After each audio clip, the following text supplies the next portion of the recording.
H-Town, what's up? You know what time it is. It's time for the best 120 minutes of your day. The Chop Shop, the nation's #1 urban sports talk show, and also your midday sports happy hour. Yours truly, Robert Hatter, alongside Jim Hicks, coming to you live from Houston, Texas, but we're broadcasting all over the world via Facebook Live and YouTube Live. And guess what? It's Thursday. But we affectionately call it Baby Friday because this Chop Shop is not aired on Friday.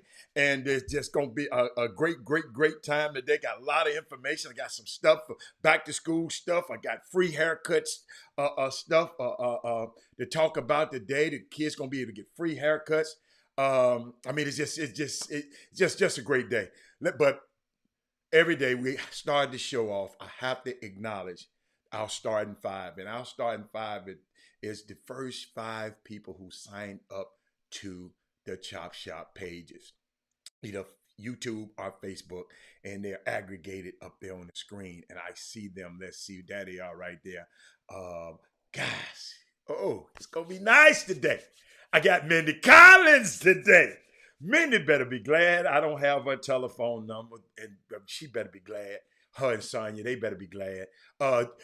Mindy Collins, Jeremy Davis, Thaddeus Moody, Kimberly Jackson, Gary Sinclair is in the building. Gary, you've been trying to get there. And my 6th man of the day is Troy Callahan. Troy said, just a kid from Port Arthur on his shirt, on his thing.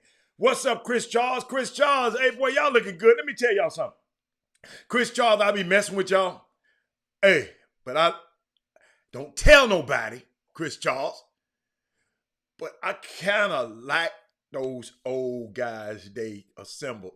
But I just don't, Chris Walker be making me so mad. Yeah, like Mindy and them be making me mad. Chris Walker make me so mad about the Lakers. But between me and you, Chris Charles, they didn't assemble a couple of guys. I ain't gonna tell you the guys. You know how I am. They didn't assemble a couple of guys that I happen to like. So I can't talk too bad about him. What's up, Fred Carswell? What's going on? Who else we got? Hey, Candace. Hey, Corey. Who else we got? Who was that? Karen Roach. What's up, Coach? Sonya, there you are. Oh, my goodness. Sonya is in the building. Oh, Astros. Wait a minute. Hold up. I didn't see the end of the game. Did the Astros come back? Because I'll wait till Jimmy get here. Cause Rod Wells going to tie y'all up. Hey, Shanquetta. What's up, Mark Edwards? I'm sorry, y'all, but let me talk to my people a little bit. Hey, Tamika. Hey, Ivan. Hey, Brandon. Jay Jackson in the building. Let's share the show, everybody. Robert Young's in the building. Robert Young Salons, the best hairstylist in the world to me. That's what they tell me. But the best in the world, Morris Parsons y'all, we got some legends Listen, Robert Young, living legend. Morris Parsons, living legends. We got living legends on this screen right now. Mindy Collins, living legend. You can't have my number, Hal. I can have it. Okay. And happy birthday to my man Kenny Lawson. Happy birthday, big fella. Robert Young, Robert Young, what happened to you? You stood me up on the golf course yesterday. Let me see. The Dodgers. Kim said I'm back a Dodger fan. A little bit. Michael, what's up, Michael Smith? His birthday, Mike. You know what I tell people? My birthday was July 10th, but I've been celebrating every day, man. I've been doing something for myself every day. So my birthday every day. What's up, Corey? Look at Michael Smith. Yeah.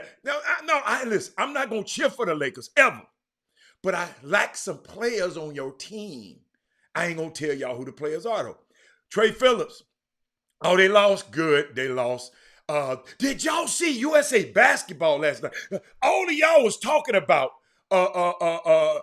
USA basketball. You know, y'all was talking about Pop. Wait a minute. Why all you people want to get Pop fired? I want y'all to come back. Oh, you like this shirt? Ivan Pettit. Ain't been wore but one time, Ivan Pettit. When I see you, I'm gonna put it back in the package. Make sure they clean it good and get it to you. It's yours. Y'all see how it's easy with me. Yep. He said I love my energy. Mark, man, Mark. Guess what I'm gonna do this weekend, Mark? I'm gonna show y'all why I'm so happy. Show y'all. This weekend, I get a chance to go and support a young man I met when he was 19 years old, Charles Woodson. He invited me personally to come to the Hall of Fame in Canton, Ohio, and be his guest. So yes, man, I'm happy. Let me tell you something, man. You know, because you got to understand,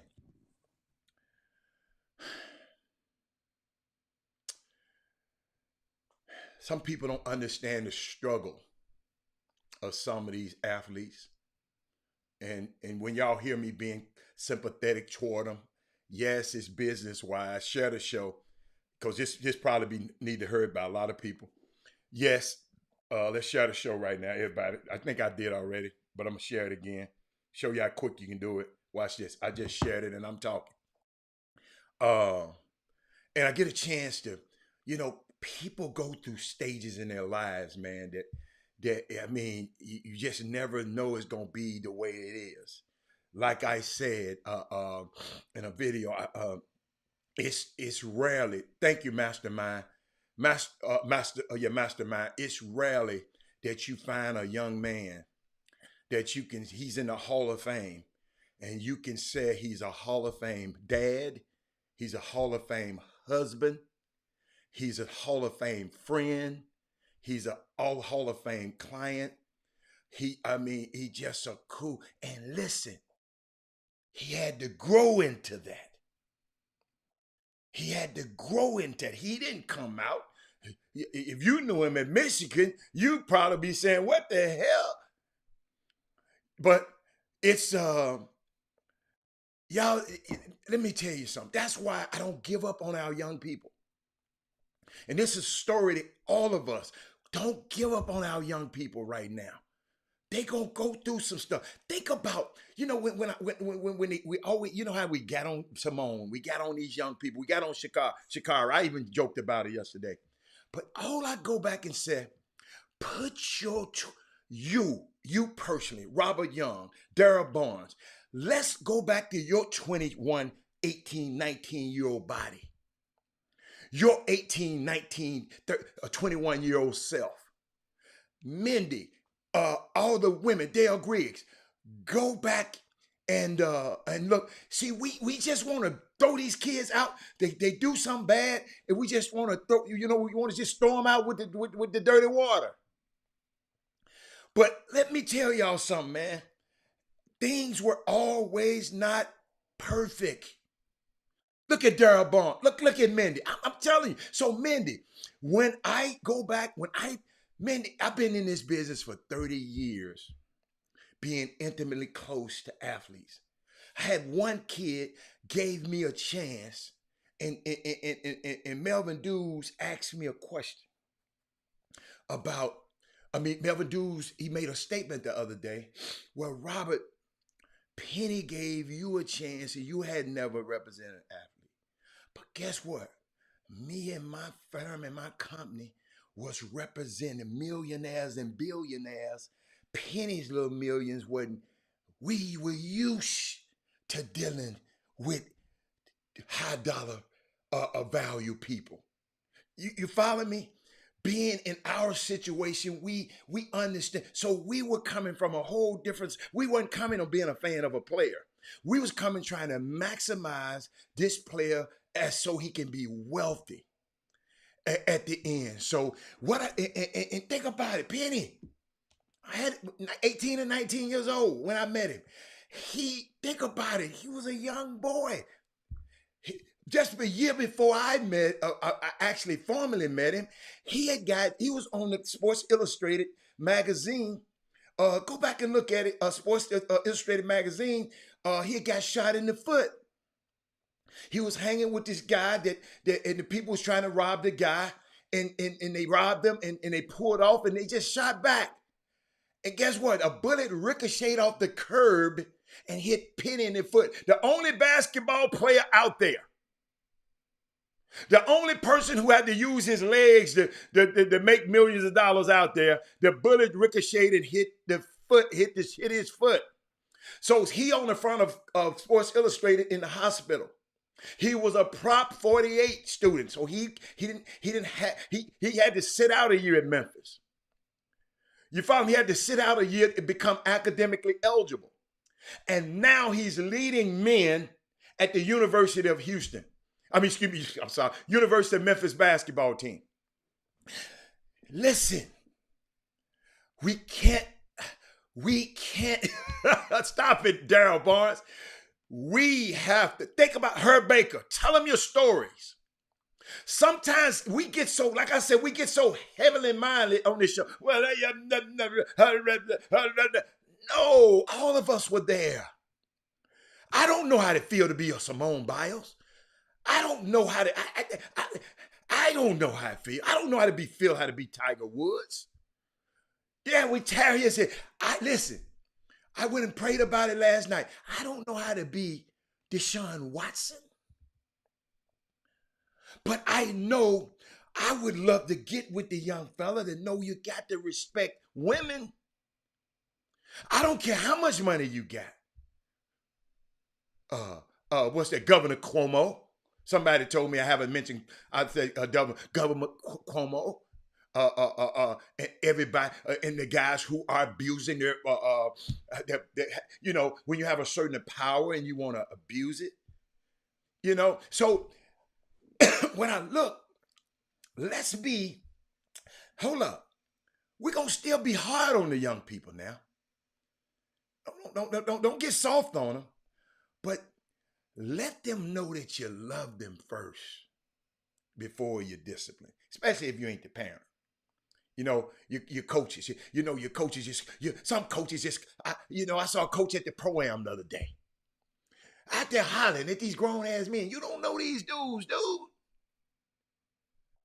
You probably have never took one of these guys to dinner or lunch before. You out here hollering at these guys. Sit down and shut up and let them play. Sit down. And this coming from a guy who saw himself on film, and I sit down and Landon, and I ain't never wanted to pick a coaching that mantle up ever again. When my son was little, I saw myself on video and saw how intense I was. I said, I'll never want to do it no more. So when they asked me to coach the young kids in Brian Jolivest and Jimmy's event and Rick Nelson's event, I was at a pause, y'all. I did not want to do it, but they talked me into it. But it was one of the most enjoyable moments because guess what I did? I sit back and told them, man, I'm just finna enjoy myself. This is what I told them, y'all. I said, this is for y'all, not for me. I'm good. I said, this is a chance, y'all unsigned seniors. This is a chance for you to put something brand new on tape. We got video people all around here. You can put this on tape. Forget what they said about you and what the other tape. You got a new chance to put some on tape. I'm going to allow y'all to do it. That's what I did. Long time ago, I wouldn't had that mentality. I've been, man, let's go here. You know, cause y'all see how wired up I am, or even on the show. So don't throw our young kids away, man. Protect. Remember I said protect our own people. Let's protect the Kendall Jacksons of the world. Let's protect our kids, man. What else I got for you? I got some. LeBron had a tweet yesterday, y'all. Somebody sent it to me, I think. And I want to share it with y'all. I think, well, I share it later. I share. And yesterday, thank y'all. I looked up the meaning for it's Namibia. Namibia is the African country. Y'all, you believe Namibia is the African country. I was calling it Nambia for some reason, but it's Namibia. And I thank you for correcting me. Somebody put it up there last night. Then I went and studied it and found out about it and said, okay, that's the name of it. And another thing today, y'all, if you're an adult, you need to go to at least one school board meeting this year. Okay. Thank you, Sonia. That was Sonia you told me. Thank you, Sonia. But Sonia, I had to hear somebody say it. I'm good. I'm a visual learner. When I heard somebody else say it, and I said it right, because you put the right pronunciation up there. You did everything right, Sonia. But I didn't get it. I didn't get it until I heard somebody say it.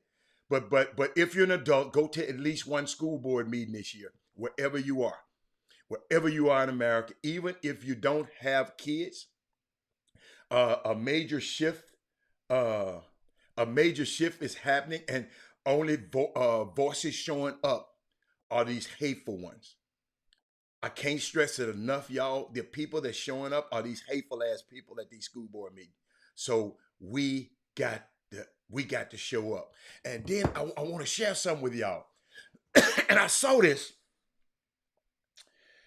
and I wanted to bring it to the attention.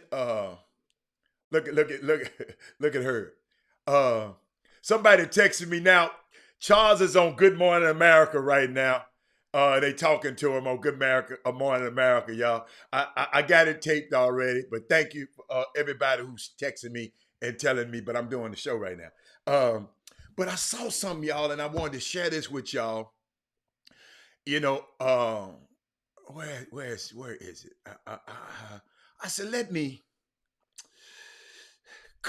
I contemplated not, but tell me what it seemed like to you, Brandy, Wesley Yates, and Sonia, and Herb. Just check it out. I'm serious, y'all. I want y'all to check this out. We're gonna hit on it a little bit because somebody said, Robert, check this out. This is Arkansas now, not far from Memphis. You know, Arkansas is really right over the bridge from Memphis. So check this out. Hold up. Came to a screeching halt. You have to understand, I'm a hustler. I'm a legit entrepreneur. I sell things. I come in contact with people all the time. I have to stay safe. I didn't have a choice but to trust the vaccine. Because if you live the type of lifestyle that I live, you out here in these streets and you hustling, an entrepreneur like me, why not do it safely?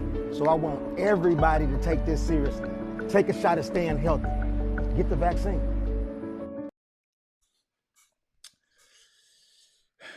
The state of Arkansas. Were they portraying this young man as a drug dealer? I'm asking. I'm just asking. What? In order to get people vaccinated? Is this real life? I mean, y'all, because some people were texting me. The reason I'm bringing it up, people were texting me. I mean, y'all, okay, Darryl Barnes liked the commercial, but Darryl Barnes, it's not that many black people in Arkansas. The ones in Arkansas that's refusing the vaccine, a lot of them, listen, Arkansas, Darrell Barnes, come out of Lubbock, come out of Houston. I want you to think Arkansas. And I ain't talking about no tricks. Sensei, come on, man. Please, please. Kyle Cole, smart guy. I mean, I don't know. I'm asking y'all. Forget the state of Arkansas. State of Arkansas. They ain't doing it in Houston. State of Arkansas. They made it seem like, yes. I mean, I'll put it like this. Could it have been done better? Darrell Barnes said he liked the video, but could it? He said he was an entrepreneur and a hustler. I know what he said. But what was your impression of him? I know what he said. What was your impression? What was your impression? That's listen, I'm not talking about what he said. Listen. I'm not talking about the vaccine. I'm just talking about the state of Arkansas. And I just, when they sent it to me, I said, you know what, y'all? I thought I was being punked when they sent it to me. Okay? I thought I was being punked. And I'm saying, is this real? And I haven't, listen to me, Jason Peters, that's all I'm saying. And I just thought it was a little different. But y'all, hey, I knew Paul Rand was gonna say something. But I mean, Paul, whatever the answer is good. I just thought it was odd. I didn't know either one of y'all saw it before, but I saw something yesterday, y'all. I mean, I had this on Women Rock Wednesday, but when Jimmy came on, you know, I was going through my women's stuff and women's accomplishments. And I'm going to give y'all a last but not least. So proud of her. I mentioned her name, but I didn't tell her story. I didn't tell her story. Gabby Thomas, who ran in that race I was telling y'all about the other day, who she got third. When I talked about the girl from Namibia, who got second place. Gabby Thomas is a Harvard grad, an epidemiologist who also won a bronze medal. She's a graduate of Harvard University, have gone to become, let me explain. Check this out. I don't know who the guy is, Morris. Somebody sent it to me, Morris, and I just wanted to share it with you.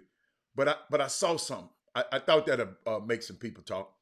But usually graduates of Harvard University have gone on to be presidents, governors, senators, and movie stars. But in Tokyo on Tuesday,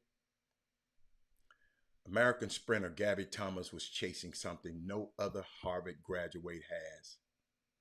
A track and field gold medal from the Olympic Games. One former Harvard student did win a gold medal in the triple jump back in 1896, but he never graduated from Harvard. This Thomas was a strong medal contender in the 200 meters. Think about this young girl. She went to University of Texas also. Let me tell y'all something. She another woman that rocks. This Women Rock Thursday. Gabby Thomas, look up, y'all. Think about this, y'all. She ran in that race, that 200-meter race. She ran 21:61. Okay? The third fastest of all time. It made her the second fastest woman in the history of the race. The only woman in the history of the sport who has ran faster than Thomas American is the legendary, Flojo. It's just unbelievable. This girl, and she wanted to study healthcare and epidemiology because she had a brother with autism and a brother with ADHD.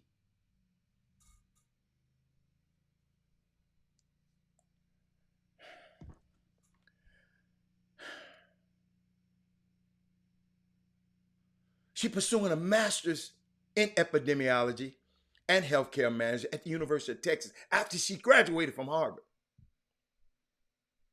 Driven by the passion, I got to read this, to reduce racial healthcare disparities and outcomes. Now, this woman is, while such a schedule would be overwhelming for many, Thomas strives in balancing it all. Being in school really makes me appreciate what I'm doing on the track. Then they talked about, y'all got to go. It's an article in Undefeated. I can't give it all to you. Young girl, Gabby Thomas. I meant to talk about her yesterday, but I saved her. I had to talk about her today. Morris Parson, an unbelievable story. She at Harvard, running track. So she got one of the best minds. Ever since I've been coming on this show, I've been trying to tell people this what we are possible. This is what we possible to do. Her mom's a doctor. Gabby Thomas, salute to you, young queen. So proud of you. And I did not tell Barack Obama happy birthday, happy 60th birthday to Barack Obama yesterday. Going through my notes. Got so much stuff. And then, y'all, I got, what else we talking about on here? Let me see. She works on vaccine. Oh, thank you. She works on vaccine. Who is that said that? Who is smart enough to figure that out? Yeah. Thank you, Landon. I just threw it out there, Landon. I'm glad you picked up on it, Landon. No, ain't nobody profiling Jock Lamont. Somebody sent it to me. Then I look at yesterday, Lupe's little daughter. Let me look back at this time again. Lupe's little young daughter is what? How old? Lupe, 14 years old, right? Gabby Thomas, they was in this same event. She ran a 24:07. And these Olympic people are running, 21:26. I mean 21:60, 61, 21:61. Wow. hey, Darryl Barnes, you crazy. Darryl Barnes is unbelievable. But he said, go check the video that Crystal put on. Crystal, what? I can't. Paul Miranda. Did y'all hear what Paul Miranda? I want y'all to read this one, y'all. Y'all want y'all to read this. Paul Miranda, I'm a bad man. But how in the hell I'm going to go check the video out that Crystal put up? Paul Miranda, I'm doing a show. You go check it out and tell me about it. Paul Miranda, though, I'm going to love it. But Crystal, how in the hell I'm going to watch the show and do the show? No. Paul, I know she got it on the feed. So you want me, Paul Miranda, to stop talking to my people to see a video that you want me to watch. Boy, I love this chop shop. It only is a chop shop. Would you ask Stephen A. Smith to do that? I know. Okay, it's all right. Okay, all right. Crystal, what was your video about? Since Paul, so it's so important that Paul Miranda want me to stop the show for. What is it about, Crystal? Tell me. What's the video about? Y'all, come on, quickly. I know you're on a 10-second delay. That man said he has some, Lupe daughter got some squirrel in there. Dale Griggs, come on. Hey, I'm good. I ain't that good, Paul. I promise you. So, like when Jimmy get on, then maybe, I can do it. I can't wait till I would love to see your reaction. Okay, but I can't do it right now, Paul. Paul, tell me about what's in the video. Wait a minute. What? How they do? Can y'all hear me? Can Paul hear me? What is in the video? What is in the video? Help me. What is Paul? That video old as dirt. Vax that thing up. I couldn't play it on the show. It's about a month old. I couldn't play it on the show because that music is copyrighted. Yes, I've seen it. Vax that. You will find. Vax that thing up. Yes, that's old, Paul. Let me talk to somebody else. I'm done. I'm done. Paul, I'm done. I'm done. I'm done. Paul, you know I'm on top of that, Paul. So what else I got? Man, I got, boy, y'all, boy, Robert. Y'all, but something else I learned. Before I get out of here, y'all, before Jimmy come on, let me make sure, did y'all, wait a minute. Hold up, I got more people on here. Make sure you share the show. Paul, I got a question for you. Wasn't you one of the ones talking about Pop, Greg Pop, if his Pop's supposed to get fired? Why is he coaching the USA team? Where are you USA team people? What happened? And do me a favor, what happened to the men's track team? USA men's track team. It was so bad, Carl Lewis got on there and said, the US team did everything wrong in the men's relay. This man, hold up. This man tweeted this, Carl Lewis. He said, the passing system is wrong, athletes running the wrong legs, and it was clear that there was no leadership. It was a total embarrassment and completely unacceptable for the U.S. team to look worse than the AAU kids I saw. Wow.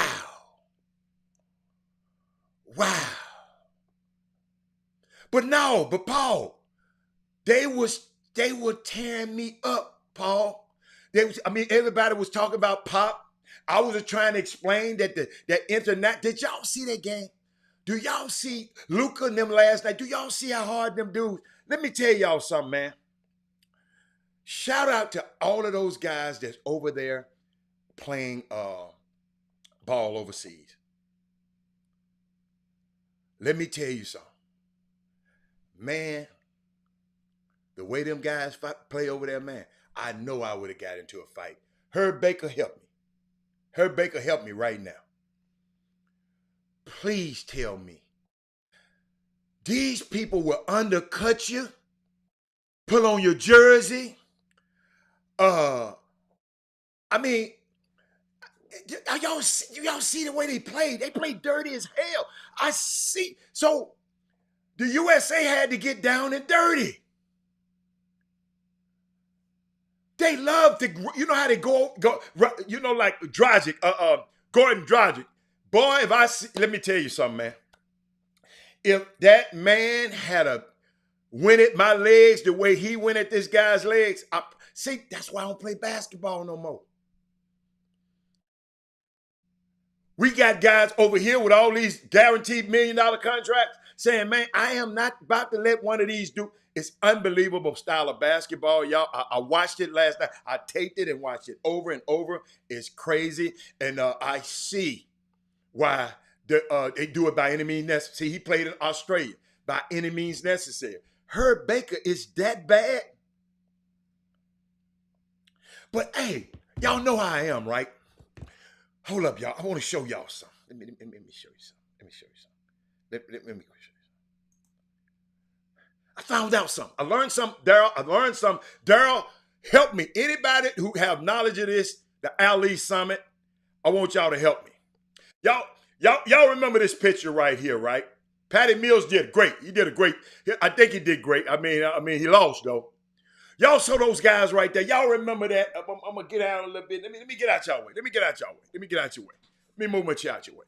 Take a look. Somehow, y'all, let me tell you somehow I am.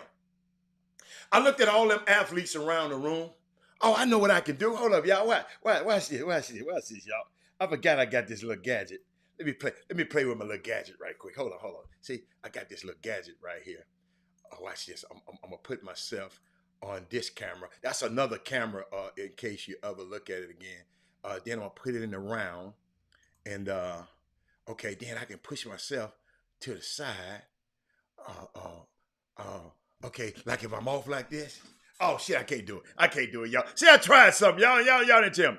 But these guys behind me, but this guy up behind me, right, let's see, there.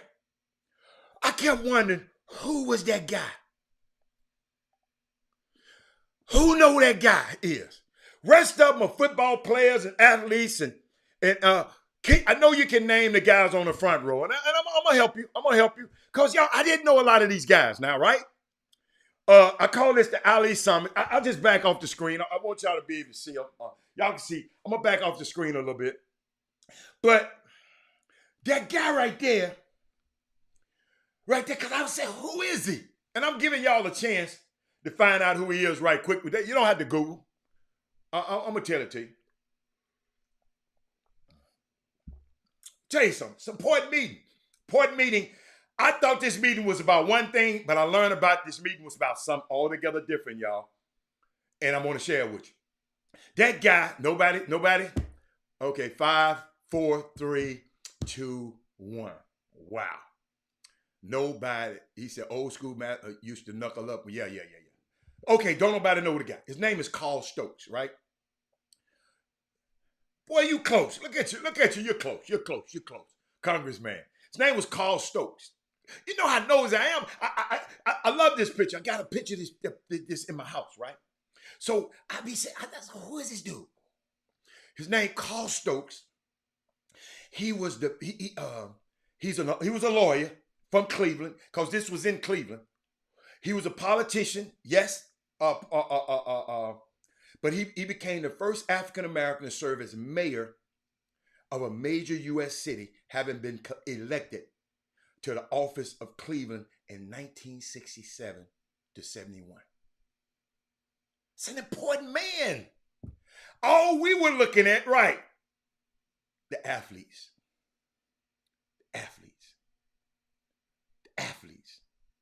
Let me explain it, people, who these people are. You got Bill Russell. I'm gonna go from left to right. Bill Russell, Ali. You got Lou Alcindor. Jim Brown, Lou Alcindor, and on the back row. And hey, this is why I wanted to know who Carl Stokes was, who this guy was. Because when they put it under the caption, they just said his last name, Stokes, like he that cold that I should know about it. They said Russell, Ali, Brown, Lou Alcindor on the back row. Then they said Stokes. Then they went from Stokes. Then they went to Walter Beach. The next guy over is Bobby Mitchell. The next guy over is Sid Williams. Then you got Curtis McClinton. All these basketball players. You got Willie Davis. You got John Wooden. You got these guys, right? But when they mentioned Stokes, see, I didn't know he was a Kappa. I said, who is this dude? I said, he had to be a bad dude. But y'all,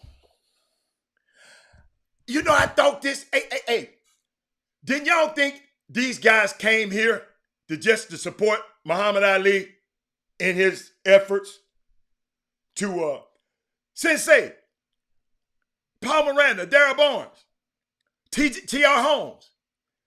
Didn't y'all think? I thought for all these years, because I never read it about it, I just read little captions. These guys didn't just come to support Ali. Some of these people were mad at Ali. Some of these guys had been in the army, and he was talking negative about the war. So they wanted to come and try to persuade him to go to the war. Hold on, y'all. I mean, it's unbelievable. I'm thinking, hold up. And I should have talked about this in June. Because on June 4th, it was in my notes, but smacked me. I don't know what the hell we was doing.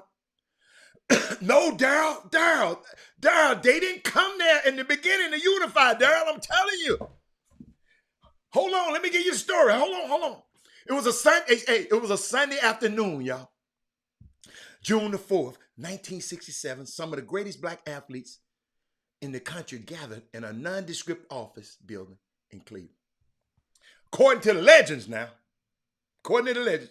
and countless media reports in subsequent years that failed to challenge that legend. Listen to me, y'all. Darrell said it was to unify. According to the legend, they were there to unify. And countless media reports in subsequent years that failed to challenge that legend. The athletes had came together to decide whether to lend their support to Ali, who had been stripped of his heavyweight title and faced charges of being a draft dodger for his refusal to serve in the Vietnam War. Ali needed support, y'all. That is true. Ever since he changed his name used to be Cassius Clay, joined the nation as Islam, refused to go to the military. He became one. Listen, y'all. Y'all remember his funeral, everybody loving. But he became the most reviled man in the nation, hated almost as much by black Americans as the white ones. Take a drink on that one. Rest in peace, rest in power. J.R. Richards passed away at 71 years old.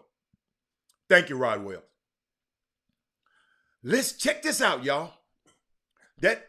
Y'all saw the Ali funeral. Everybody, oh, I love him, I love him, I love him.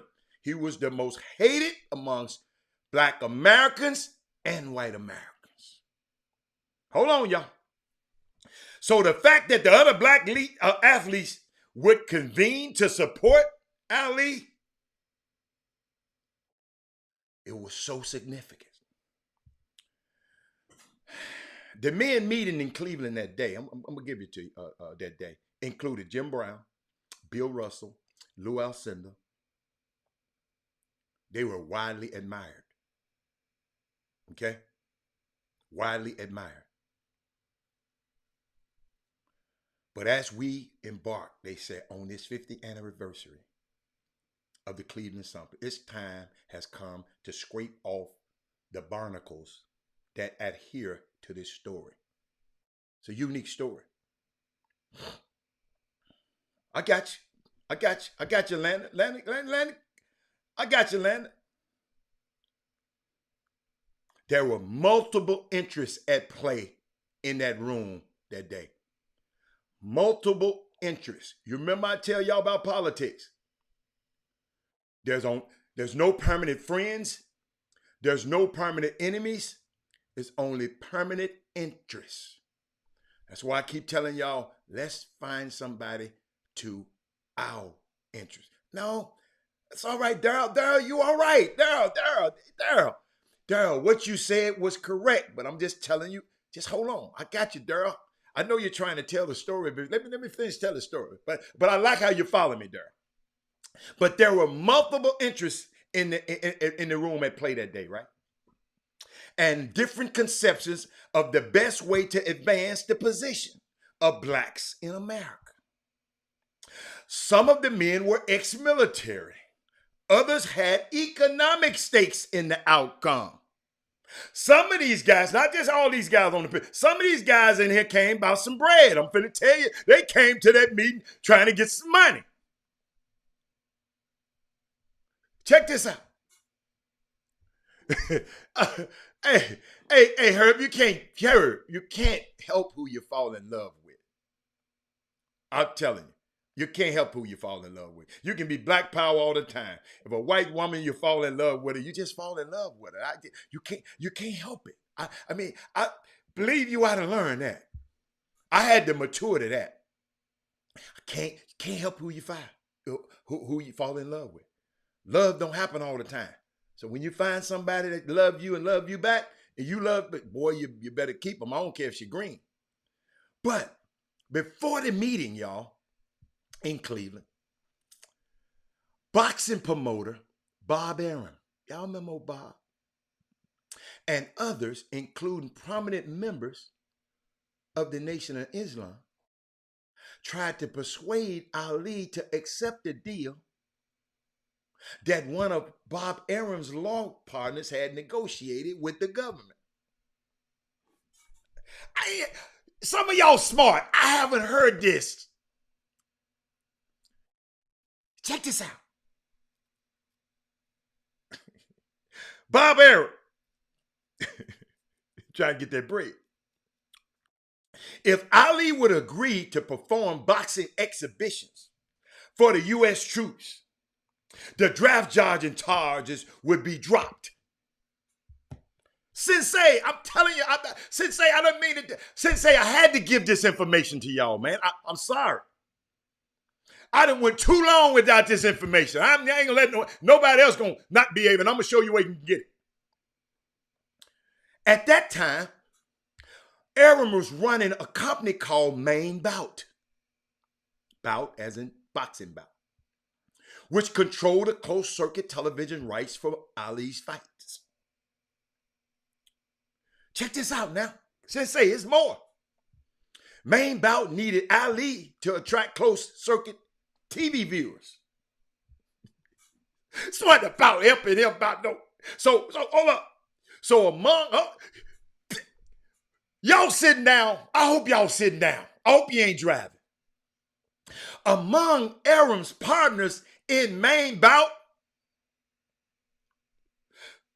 Jim Brown was one of the partners, and two other leading figures of the Nation of Islam. Herbert Muhammad, son of Nation of Islam leader Elijah Muhammad, and John Ali, the Nation of Islam National Secretary. I hope I was clear. Jim Brown was a partner in it.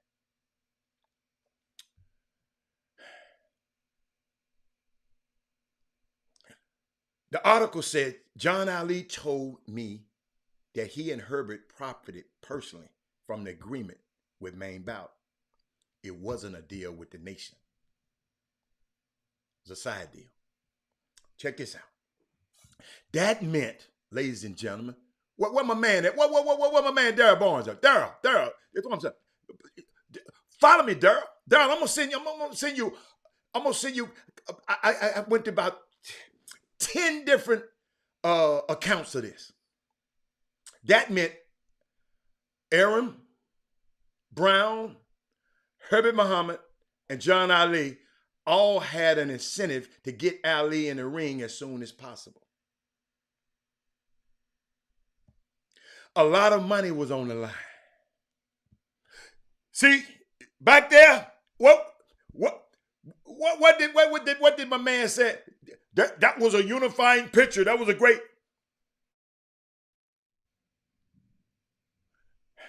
Hold on. In addition, Bob Arum told Brown that if he and the other black athletes could persuade Ali to resume boxing, the athletes would be rewarded with a local closed circuit franchise.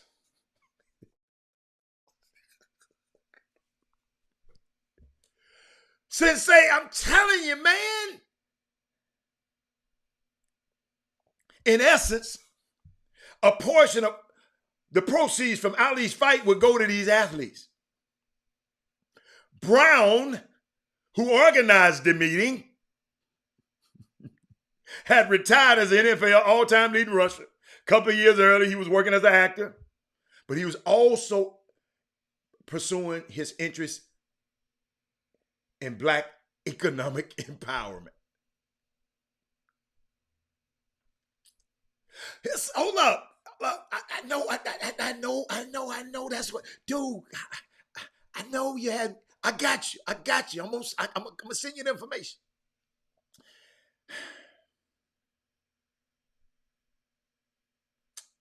He invited, talking about Brown, he invited not only Russell and Alcindor, who was playing at UCLA at the time, and later changed his name to Kareem Abdul-Jabbar, but he also invited Sid Williams and Walter Beach of the Cleveland Browns, Curtis McClinton of the Kansas City Chiefs, Bobby Mitchell and Jim Shorter of the Washington Redskins, Willie Davis of the Green Bay Packers. I know who Willie Davis is. That's my man right over my left shoulder, right there. That's Willie Davis. I remember him. Also presented was Carl Stokes, a prominent attorney in Cleveland who would be elected the first black mayor of an American city that November. Check this out, Mark. Check this out, Mark. In the meeting, it was held at no. Oh, okay. Are we good? It was held at boy, y'all. Something came on the screen. I said, no, don't do me like that now. It was held at a Browns office. He had a Brown. It's called the Browns Negro Industrial and Economic Union. Google that, Darrell Barnes. Browns Negro Industrial and Economic Union had only one purpose, according to Aaron. According to Aaron, Bob Aaron, to convince his company, Brown's company, according to Aaron, not according to Brown now. You know, it's three sides to every story. The reason Brown got that company, according to Aaron, afloat was to convince Ali to take the deal because it opened up tremendous opportunities for black athletes. He continued, I wasn't setting it up for the athletes to rally around Ali. Bob Aaron said, I'm trying to get this money. I ain't thinking about what that Ali. I don't care what you black folks trying to do. Bob Aaron said this himself. Several of the men in Cleveland were military veterans. Some believe Elijah Muhammad spread it ideologically and was racist and separatist. I'm talking separatist ideology. And was racist, and if followed through, would lead to an American apartheid. Some guys arrived with the intent on challenging Ali. One guy said, my first reaction was that this was unpatriotic. This was Davis said, the Green Bay Packers said, referring to Ali's anti-war stance. Davis was one of the three men in the room who confirmed Aaron's version of the story, Willie Davis. Ali worked the room like it was his birthday party. You know, he cracking jokes and talking to everybody all at once. When men aimed hard questions at him, the boxer never got defensive. He spoke passionately and confidently. McClinton, a halfback for the Chief, was a member of the Army's active reserves at the time. He told Ali that why he respected the boxer's religion. Man, I respect your religion. It was important to remember that his nationality too. Remember his nationality too, McClinton said and told Ali, hey man, all you would do is get a uniform and you be boxing around bases for the country all during your term. You're not going to really go to war. Your presence on the military bases give the motivation to the military men. Just what they was telling him, Mark Edwards, in this meeting. The meeting went on for hours, but Ali never budged. Y'all understand me? The meeting went on for hours. Ali never budged. When it was over, Brown led the group into a news conference room. Guess what? Ali said, there's nothing new to say. He announced, perhaps recognizing that the reporters expected him to make some big news by backing down from his anti-war stance. No, he didn't. Other participants said they were convinced Ali was sincere in his religious convictions. Dr. Newsom. 2 weeks later, ladies and gentlemen, as I close, an all-white jury needed only 20 minutes to find Ali guilty of draft evasion. Paul Miranda, 2 weeks later, it only an all-white jury. What happened to the jury of your peers? 20 minutes and found him guilty. His exile from boxing, y'all, would continue for 3 more years. Then the Supreme Court eventually reversed his conviction in 1971.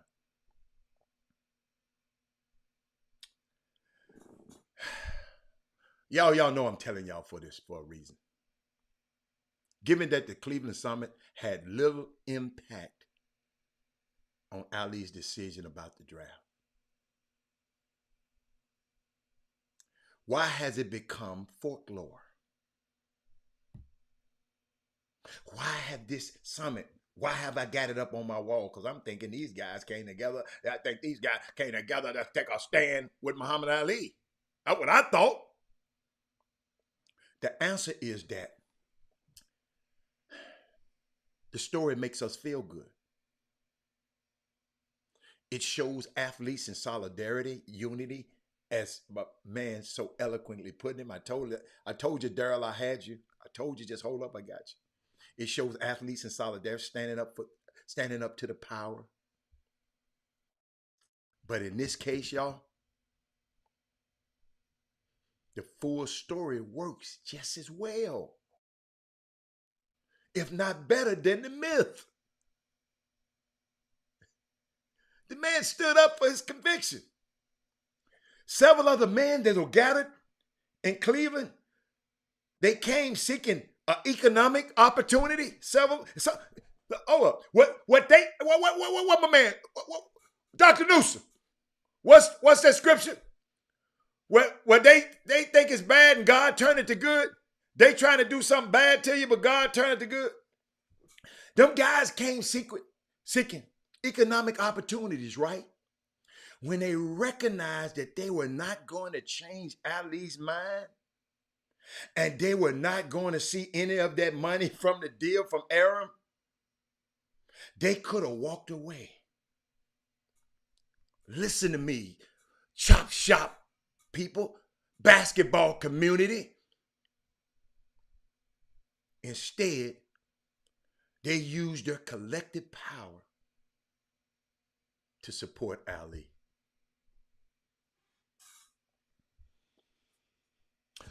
Daryl Barnes, that's why I told you to hold up, baby. I told you to hold up. They found out they had a real one. They found out they had a real one. They was dealing with a real dude. You know, a lot of guys go in and fake it.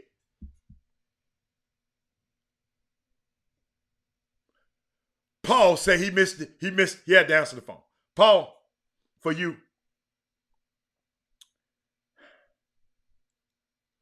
I'm going to repeat that. Share the show right quick. Oh my God. I cannot believe I'm giving this information and y'all ain't sharing this show. Y'all got to be.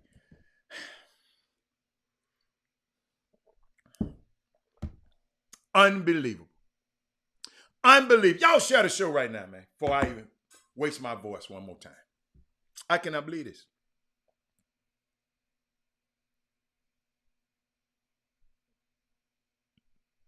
No, Crystal, no. We're going to have snakes everywhere, Crystal.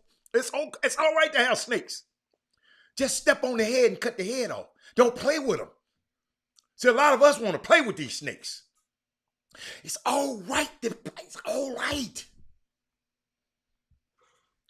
Check this out. Share the show. Let's go. Several of the men gathered in Cleveland came seeking economic opportunities, Paul.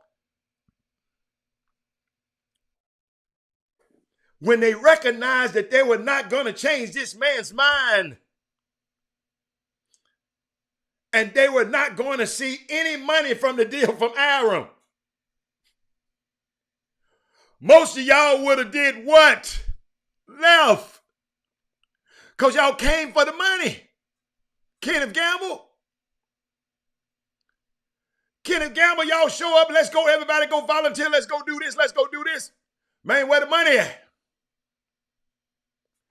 They could have walked away, but instead they used their collective power to support Ali. They came for the money, but they saw the man's conviction, ladies and gentlemen.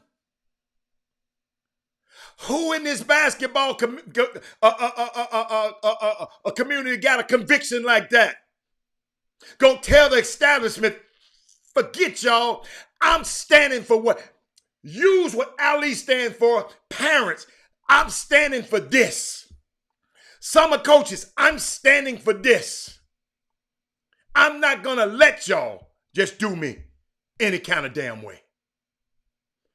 They sacrificed some of their own popularity to stand up for religious freedom and stand up to the government that seemed to be singling out Ali for punishment because he was a black and outspoken man.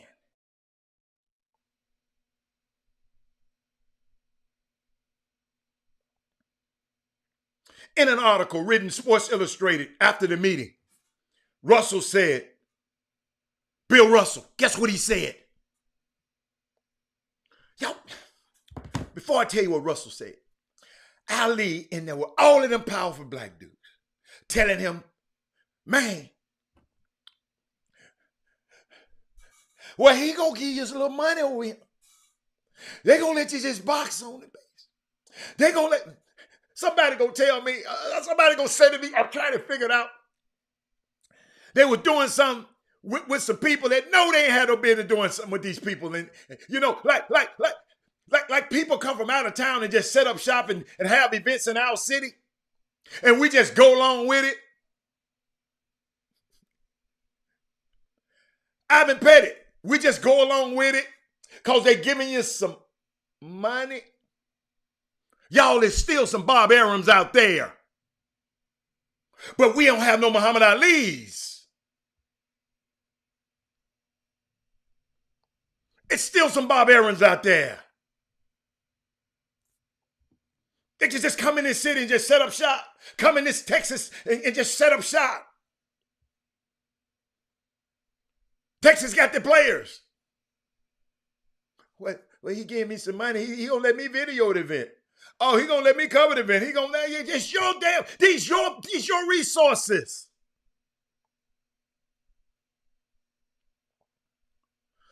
These players and basketball players in this community are y'all's resources. Share the show. I'm gonna say it again. And if you're on the Facebook and you have not subscribed to YouTube, go over there, Chop Shop HTX at YouTube and hit that button. Check this out. Bill Russell, the great Bill Russell, said he envied Ali. He envied Ali. He has some, this is what he said about Ali. He has something I have never been able to attain. And something few people I know possess. Russell wrote, he has an absolute and sincere faith. He said, I'm not worried about Muhammad Ali. He is better equipped than anyone I know to withstand the trials that's in store for him. What I'm worried about is the rest of us. That day, Russell and the rest of the men did just fine. Unbelievable story, y'all. I had to share that with y'all. I had to share that, y'all, because it's 50 years ago. We letting the same stuff happen right now in our community. Kenneth Gamble.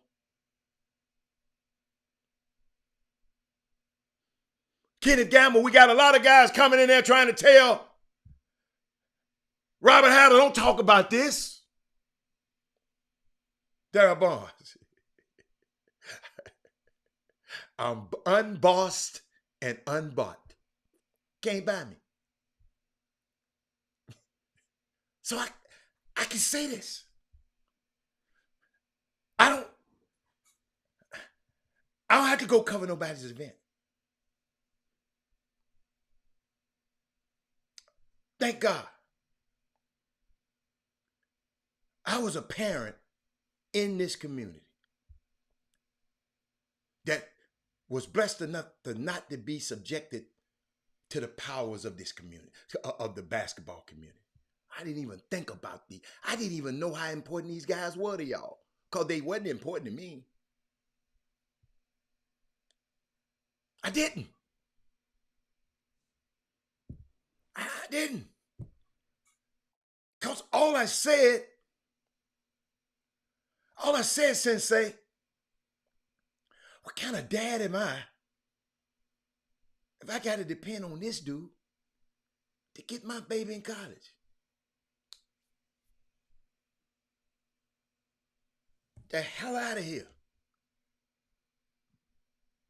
I'm a poor steward over the precious gift that God gave me, my son and my daughter, that I have to leave it in the hands of somebody else. Thank you, Mark, for sharing the show. It's unbelievable. I don't listen to me, y'all.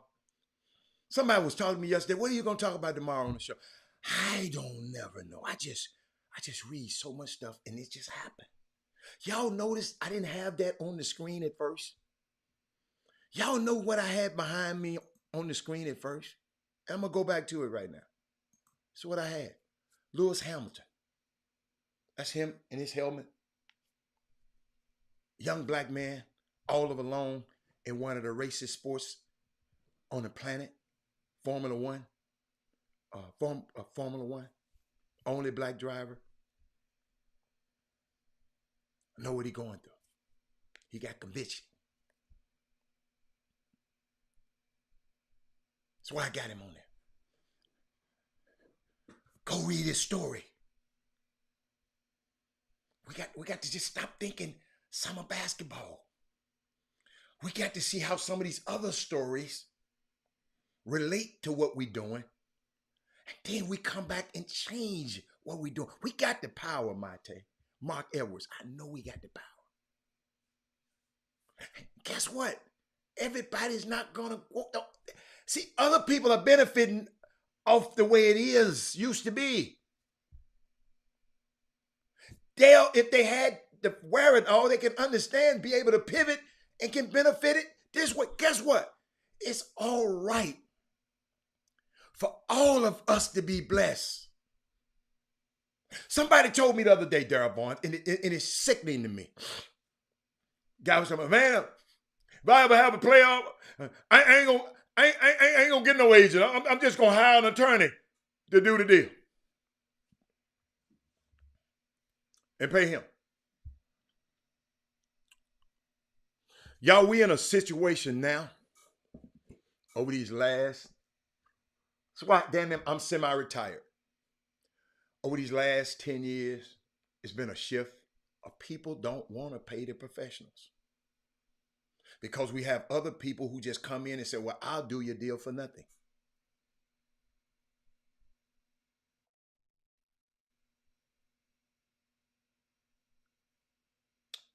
And I'm seeing here, and I was trying to explain to the guy, this system is made for all of us to make money, not just the damn selfish ass player. If the Players Association agreed to 4%, paid the freaking agent 4%. But some of these agents, well, I do it for nothing. I do it for this. I do. They come in here prostituting their damn selves. Instead of understanding the system, it's made for all of us to make money. But you want to go to a person, a lawyer who don't do this every day, Because I know one player in particular, I ain't going to call his damn name out. You know I don't like to, but he tried that shit. And guess what? Left about 25 million on the table. Because what? His lawyer didn't understand the collective bargaining agreement. He's a freaking lawyer. He do lawyer stuff every day. He don't do sports in the NBA every day. Morris Parson. I told him, you ain't gonna take your ass in a courtroom without a lawyer.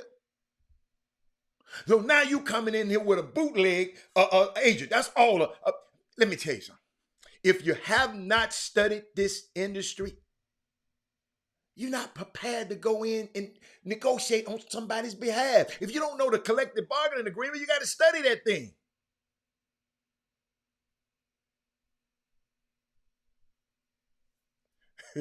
He said, stirs the hatter. If one slip, it's okay. You got time before Sunday. It's greed. Thank you, Robert. It's set up for all of us to make money. Not just the player. What's the boy? Andrew Wiggins. Bless his heart. With his slick ass. I told him he was slick enough, but he wasn't quick enough. Don't y'all be using my stuff. He goes, he meets some new people and try to fire Bill Duffy,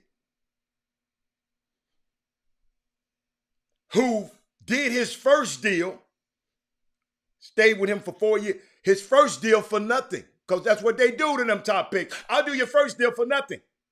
So when it came for the second deal, he gonna try to fire Duffy, who he paid nothing, and get somebody else and probably pay their ass nothing. Because you know these folks will do anything to be around a player. But guess what? Bill Duffy had already begun negotiating with the owner the deal. So the deal was already done. So guess what his ass had to do? Still pay Bill Duffy his damn money. But he tried to get out of it. Y'all, some of these players are rotten as hell, y'all. I'm telling y'all. Y'all can suck them off on TV and, oh, he's great, he's great, he's great. That's why I'm writing a book.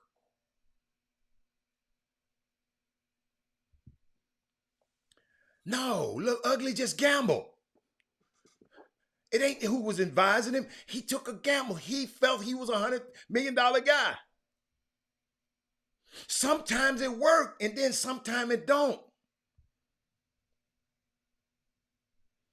Oh, yes, Sensei, I'm telling you, this stuff, this happens. Sensei, let's say, me and you, we represent one of these guys in the first round right now. So guess what? Everybody done told them, man, I'll do your first deal for free. And then most people are paying these guys. Well, we're going to give you a $250,000 marketing guarantee. So all they doing is buying your black ass with your money. That at some point later, you're going to pay them.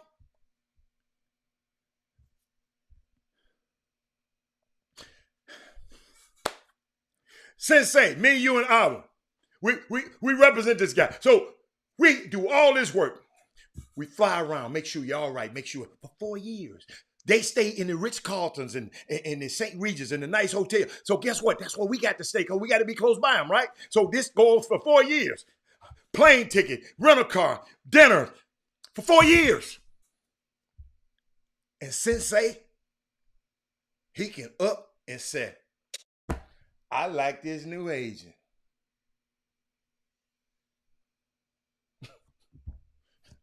Send you a letter. Hold up. That letter be coming to your fax machine. You hear your fax machine, that damn termination letter coming through that fax machine. It happened to me before. I'm not telling you shit that I'm not playing with y'all now. Who be saying that? I ain't. Who is that? Bernie Mac.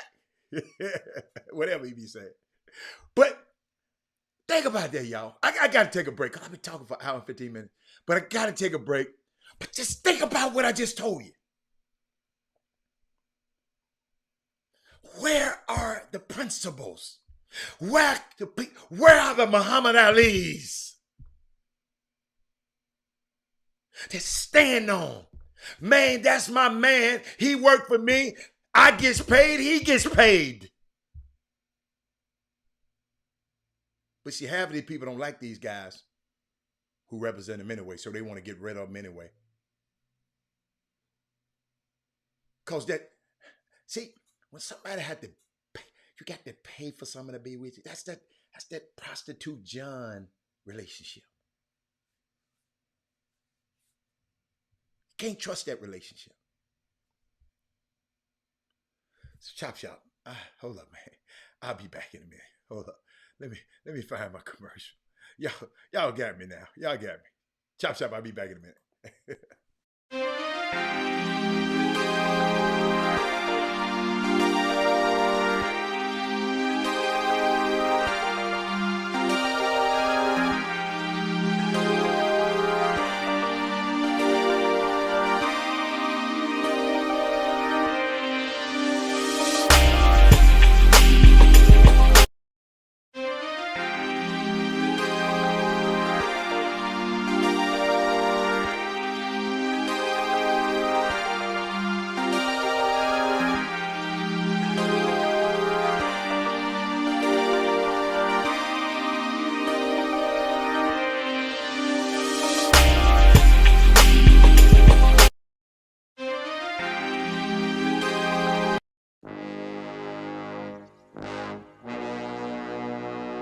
The Cox Pradier Law Firm. Big city, big town, big settlement. Your fight is our fight. Need legal advice? You know who to call. Personal injury, wrongful death, car accidents, premise liability, serious injuries. 1-800-HURT-NOW.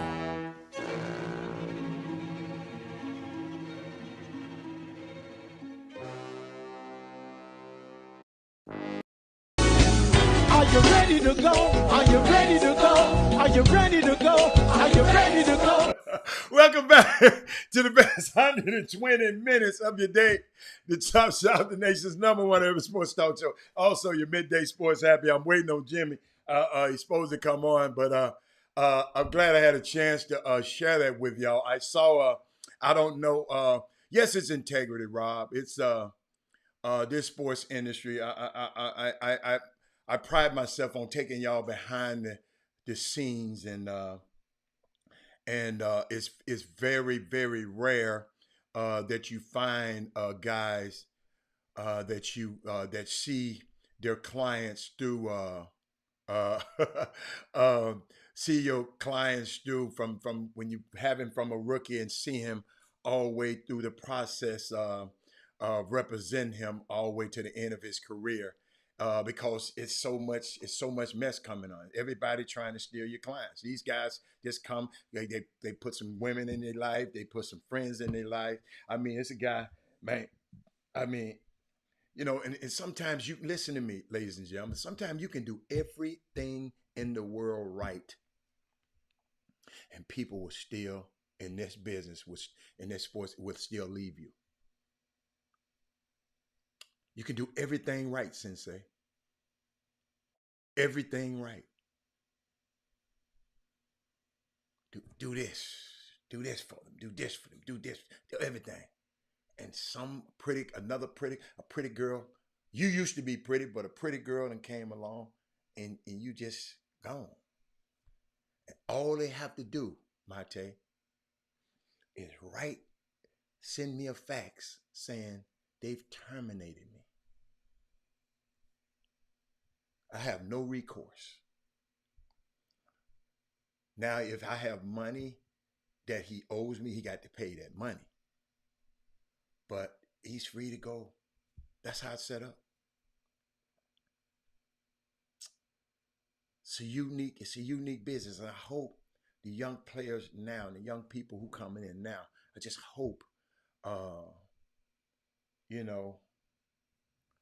And it don't always be the players. It be the people around the players. It be them that influence. I never forget. They was talking about how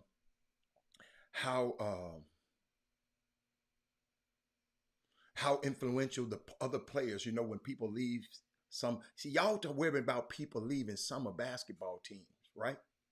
And he leaving over here and going over here, and he going over here. Guy leave me taking a whole lot of resources that I done put in him, just like y'all, but a whole lot of resources that I done put in him. He taking it, just leaving, and I ain't did nothing.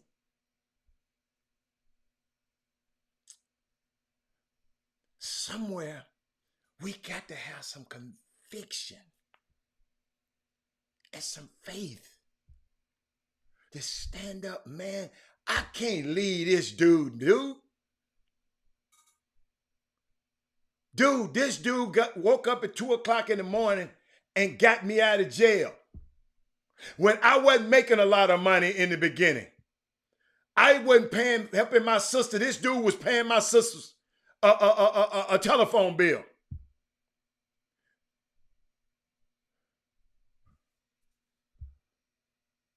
And I'm going to leave him because y'all done hooked up with another agent and y'all like him? Because my agent wasn't catering to you, but he don't supposed to cater to your ass. Listen. When you sign that contract, it's with you and the client and you and the player, not with the mammy, not with the daddy, not with the girlfriend.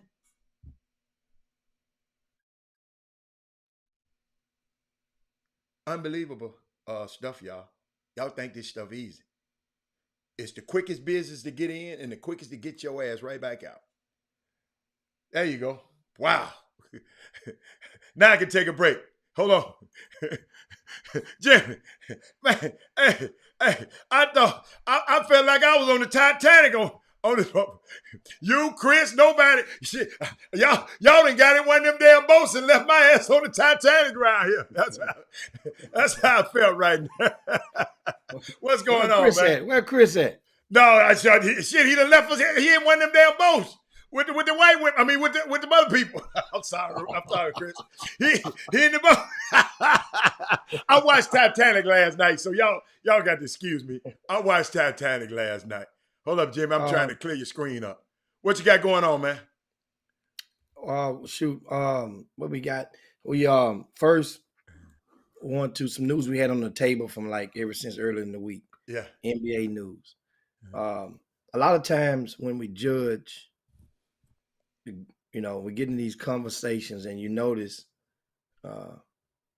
you don't hardly hear white folk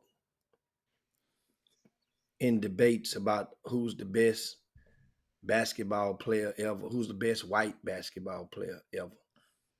You hardly ever hear white folks talking about who's ever the best baseball player ever, white baseball player ever. You know. What? They got their one. They got their one. Yeah. Okay. And when they get their one, he's untouchable. I got you. Until another one comes around. You ain't fading Babe Ruth. Hello? They ain't gonna, if you try to start getting another one come along, Mark McGuire, they ain't gonna let you fade Babe Ruth. No, sir. We get ours. And there's always gonna be a continued debate. That's just us, Jimmy. We different. We was raised that way. Last night. I'm sorry. Last night in the Olympics, or this morning, Kevin Durant played very well. Then all of a sudden the conversation comes back to life. What? Is he the best? He's the best ever. From other people. I ain't heard that, Jim. And so now my thing is this. And when it comes to to us, these debates, do we include what a person is doing or what they add? Because it's a lifetime. You get a life sentence with it. What are they doing off their field of play? how much bearing is that one of the pieces of criteria that we should just delete? Because here's why I say this. If a guy is anointed as the best or the GOAT, and let's say something happens in his lifetime that he's accused of, or that he faces some legal, let's look at OJ. OJ. He was considered the best. After his career. So they factored in OJ's accomplishments, right?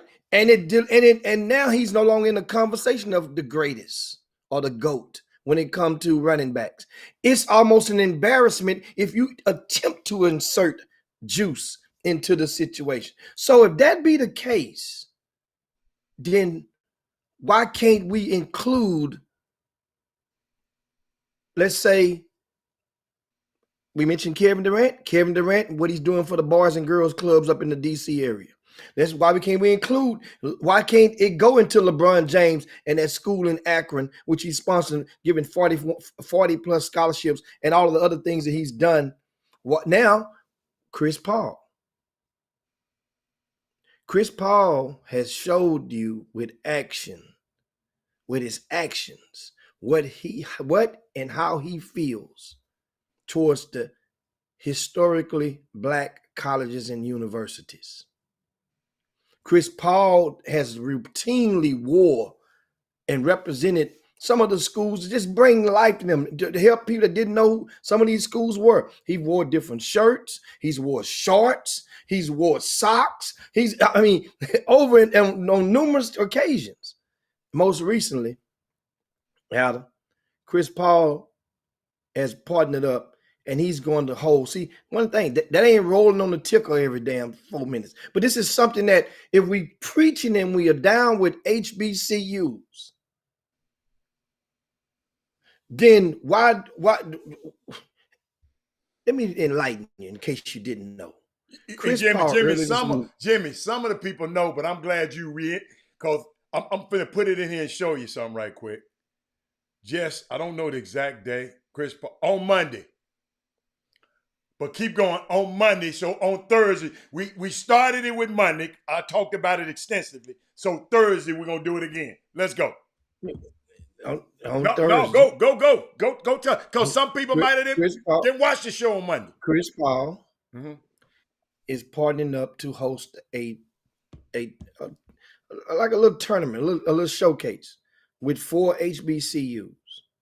And that'll be November the 22nd, 23rd. And there's none of the schools from the SWAC. But still, he has to start somewhere. Chris Paul is from the North Carolina area.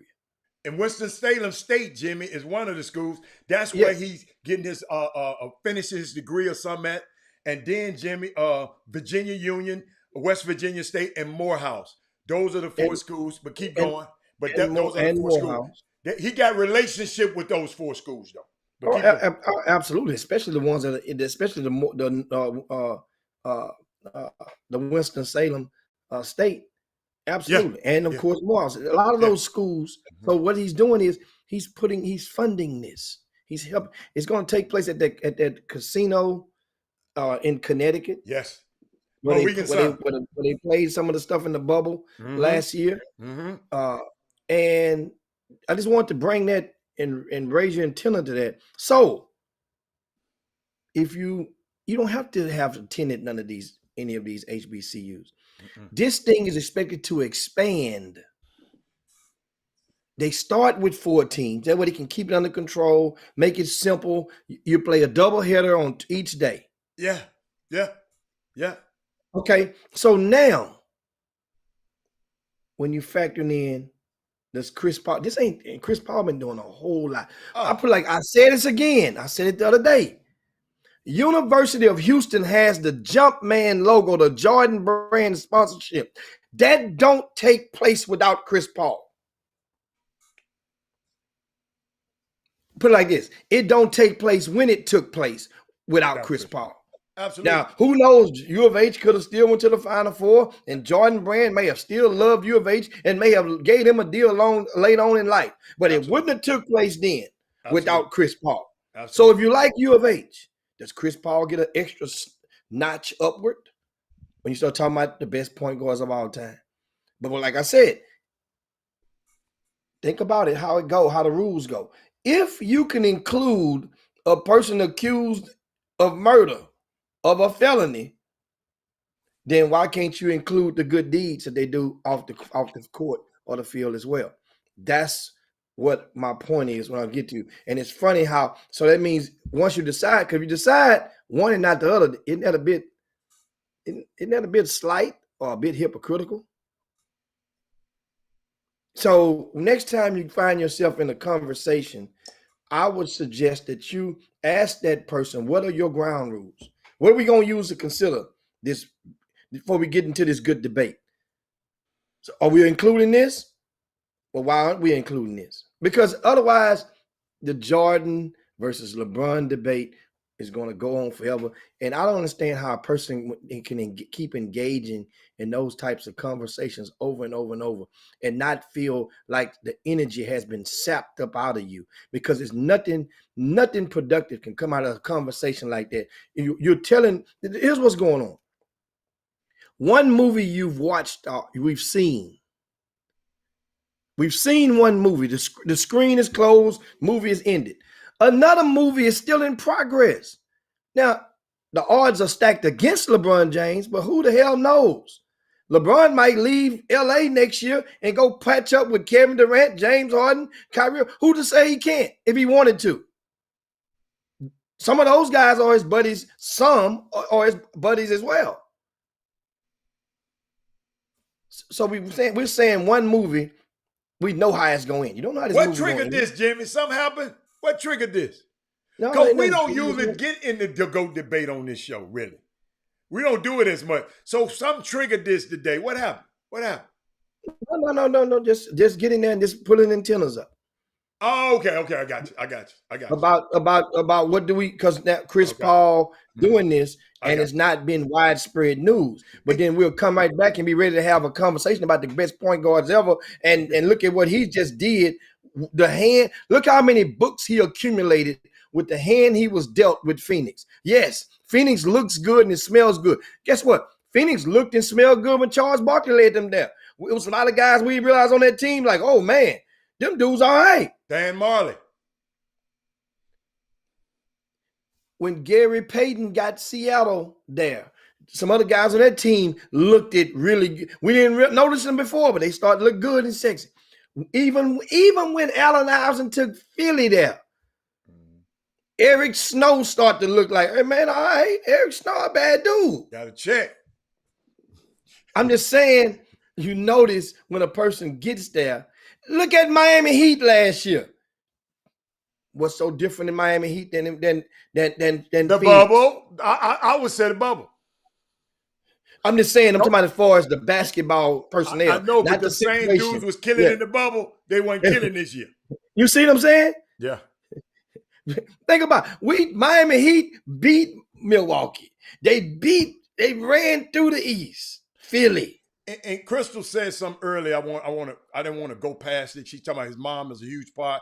Mom and dad is a huge part in Chris Paul's affinity for the HBCUs And brother, and CJ too. But what's so unique though, Jimmy, about Steve? See, LeBron James got a media company. So it be his media company gonna pump out everything that he does. I keep trying to tell Chris Paul don't have the Chris Paul media company. You just said ain't nobody been talking about that on everything else, but I'm glad you said that because I talked about it extensively, and I'm glad we're talking about it again. This guy using his resources in his name to bring television eyes to Morehouse. Morehouse ain't been on TV probably ever. You follow me? Some of these schools ain't been on TV probably ever. So he is bringing eyes to a situation, man. And let me tell you something. I don't know, no other athlete has done that, Jimmy. So you saying Let's give him that's a feather. That's a feather in his cap. And that's why I tell everybody, man, me and these players, and I know it might sound cliche, but when I know how hard it is to make it in an NBA, and when you can do what Chris, what I love about he did, Jimmy, my favorite move he made was he made it where the old guys like him can still get paid maximum dollars. Jimmy, they had put a cap on how much the older guys after 33 can make. Chris Paul extend that thing all the way out. So him and LeBron can keep making money. So guess what? He made money for other people. In the Godfather say that's why they say they love us, Hyman Roth, because he made money for other people. That's why he's so famous. But I mean, I just shout out to Chris Paul, man, doing that for the HBCUs. And guess what, Chris? Not Chris, Jimmy. What to say another player couldn't do it in this area? They got the blueprint. You follow me? They got the Chris Paul and gave you the blueprint. Now some other player can say, oh, like you just said, it's not from the swag. What if a player come and say, I want TSU, I want this one, it might happen because what? Chris showed them the way. So what else you got? I mean, and if we see more, he's not the only person, of course. I'm not saying that is donated or that is put their resources behind HBCUs. Mm-hmm. No, I'm talking about like this.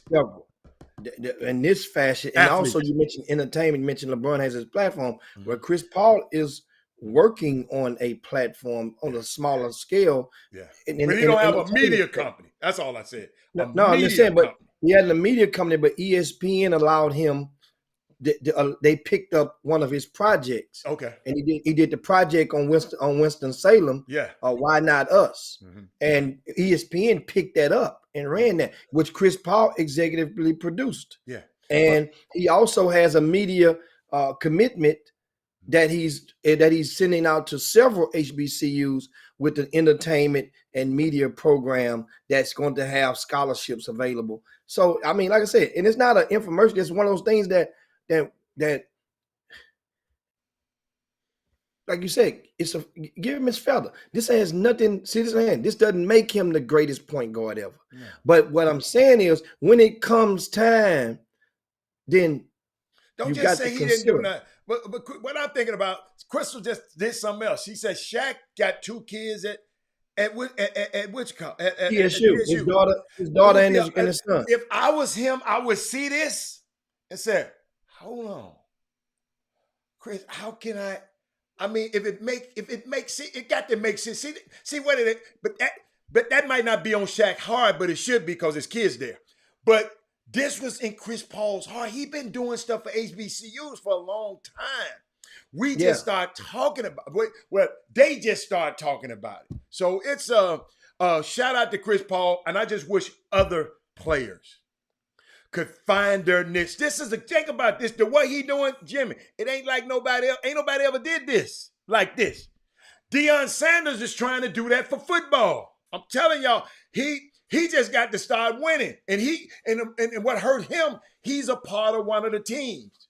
You remember, Jimmy, you was saying something a long time ago about when you're part, like if you got a summer basketball team, it's hard for you to be impartial.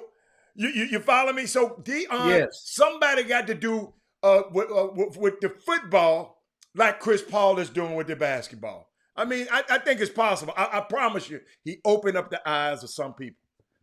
Well, and in football, like I said, Deion Sanders is doing stuff, but he's not the first. We know Micah Strahan he's from H-Town as well. Yeah. Well, not say as well. He's from H-Town. He buys stuff for them. And he's supported HBCUs, specifically TSU, to say the least.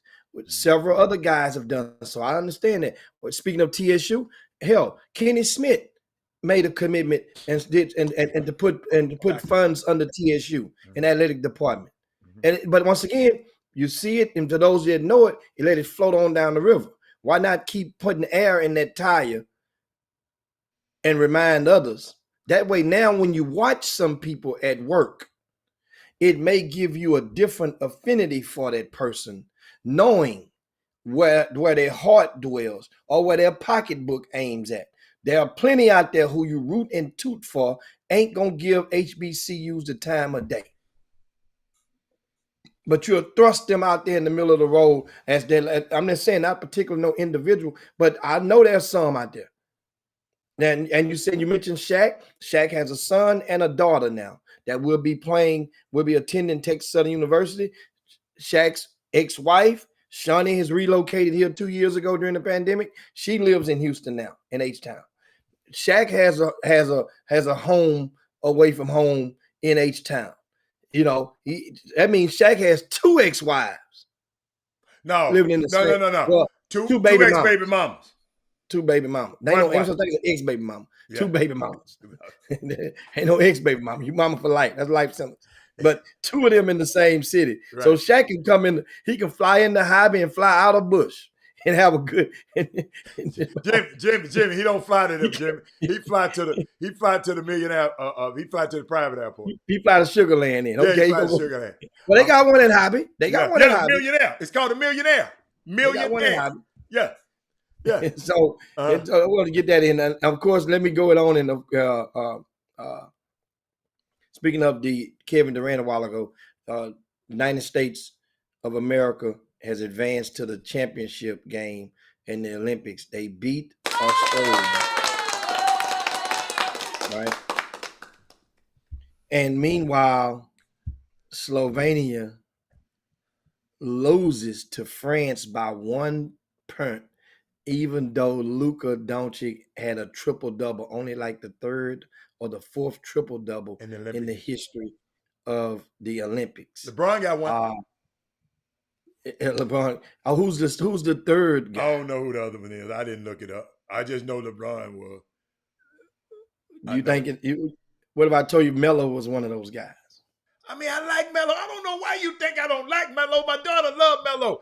I'm just mad because the man did not pick Melo up 2 years ago. I'm really still pissed off about that. So hey, hold up. And don't you let us get out of here. And don't be texting and trying to ease the time. Talk about what that mess he text last night. Them Astros back. What's that? I'm trying to see that old mess. Hey, y'all, you and Mindy, I couldn't wait to get to y'all today. Let me see that mess he text last night, trying to ease it. Talk about, Mookie kicking our bus tonight. He didn't say butt though. I said, man, I don't need you to tell me what Mookie doing. You just talk so bad about Mookie. Mookie must watch this show, Jim. Because you talk so bad about that man. Hey, he must watch it. But I didn't mean it. I just had to get you and Mindy before I get off this show. And I got a public service announcement before we get off this show, too. But keep on. What else you got, Jimmy? I mean, the Astros did fall. They fell last night to the Dodgers 7-5. And, it's one of those things. The Dodgers got it there early on. The Astros, Brantley hit a home run in the first. We come right back. And I kind of felt because, remember, Max Scherzer made his debut with the Dodgers after being picked up from the Washington Nets. And this guy won a Cy Young 3 times. And sometimes when you're looking at the pitchers, you can look at the schedule. Mm-hmm. Our pitcher that we had, normally you put fire opposite fire.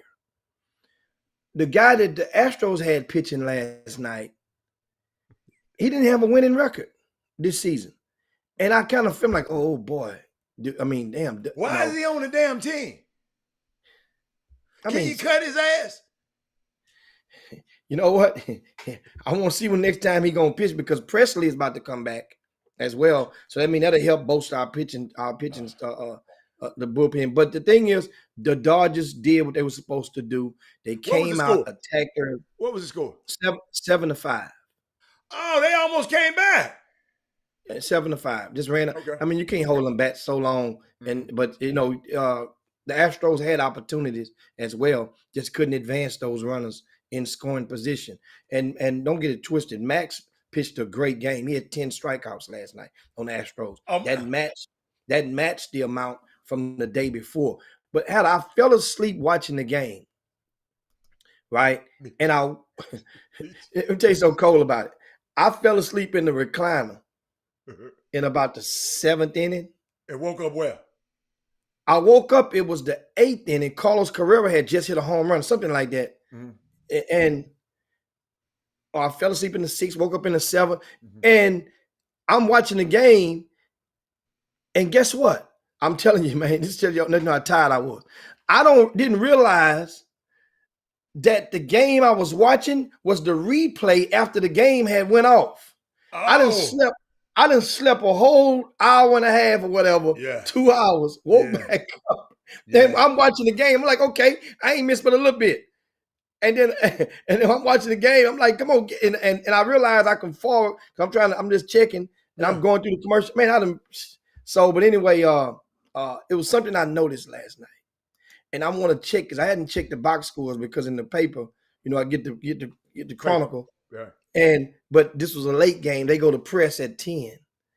And I could have sworn that I saw an Astros pitcher who pitched yesterday, McCullers, batting as a pinch hitter last night. I could be wrong, but some of you guys may help me on that. Mindy know everything. Did McCullers actually, I'm subconsciously watching the game. McCullers looked like I could have been dreaming. I hope the hell I wasn't dreaming about no damn man. Hey, man, something wrong with Gary, man. I got to put this on the screen. Gary wrong for that, man. Tell my Messi is going to leave Barcelona with a Lakers sign. Man, come on, man.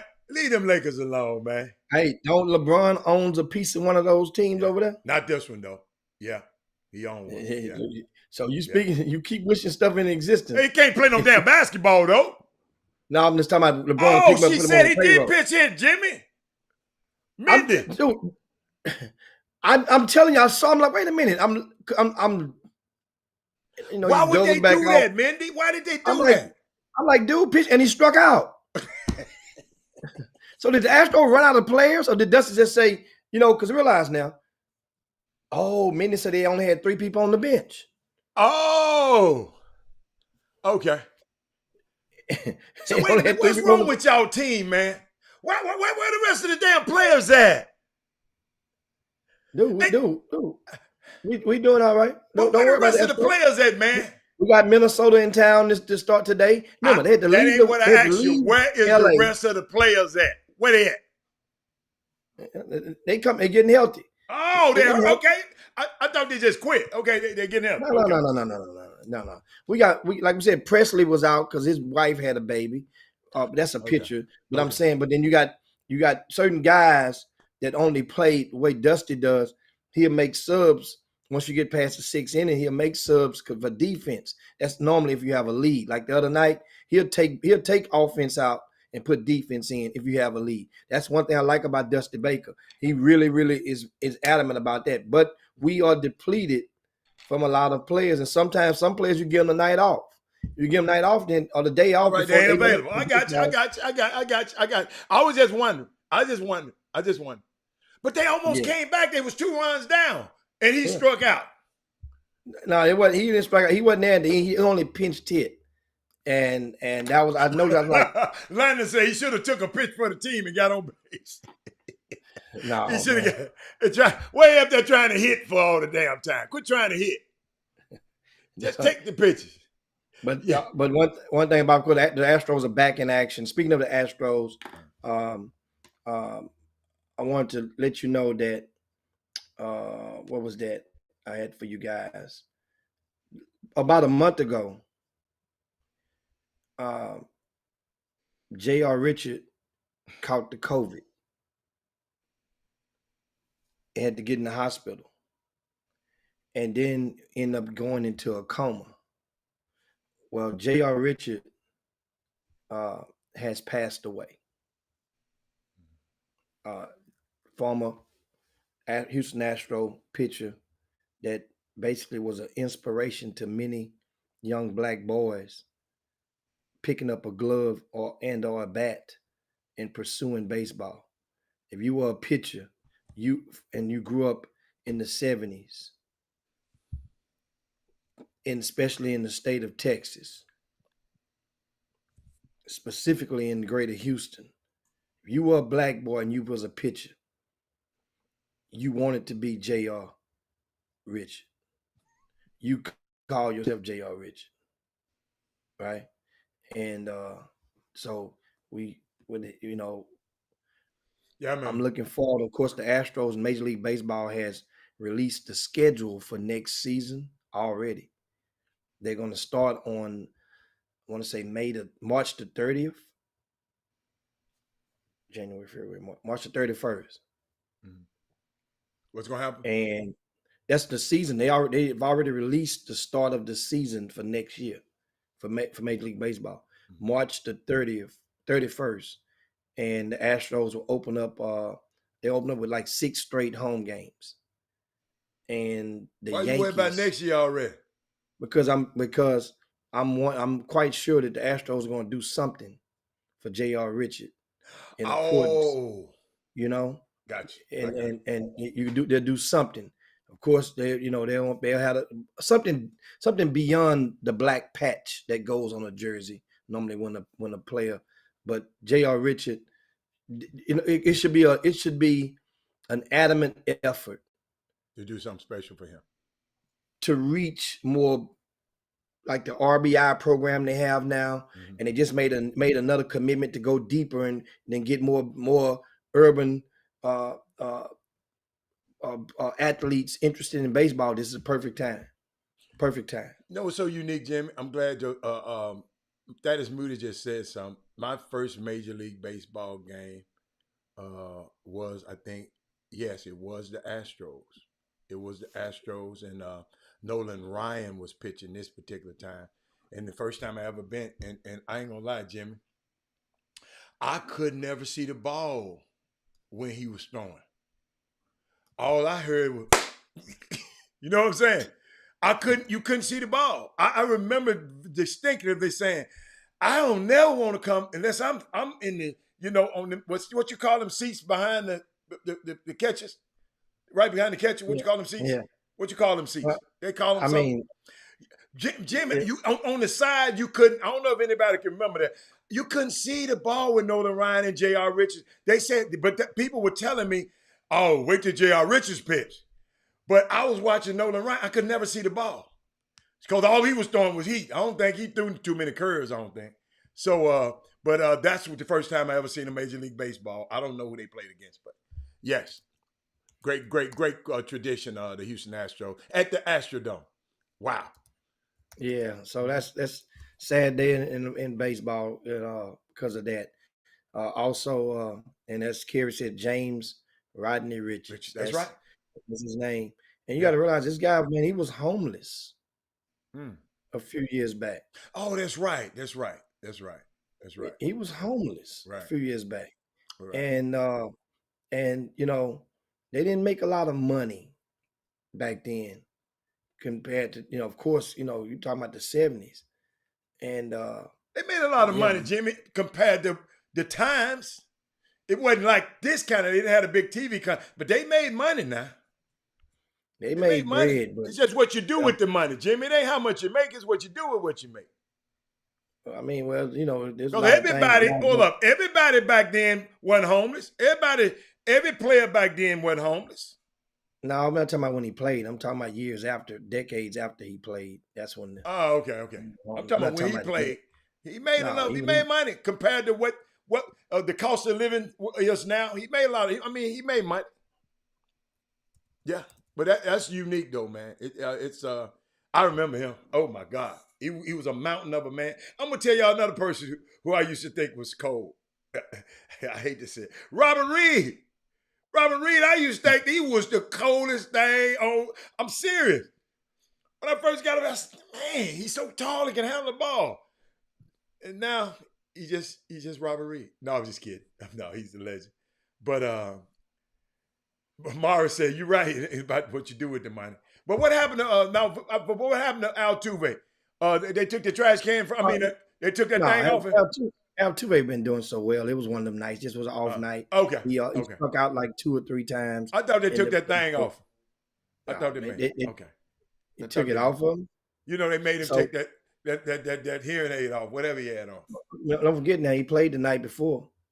You forgot about that? Oh, he had it on that night. That's what I'm saying. Oh, they made him take it off. Okay. Yeah. Okay. I'm messing with y'all. Hey, man, I'm just Mindy. Oh, Rod Wells messing with Mindy. What else we got, Jim? Yeah. And But Jimmy, let me give you a quick. else we got Jimmy. once Oh, go. Come on. Come on.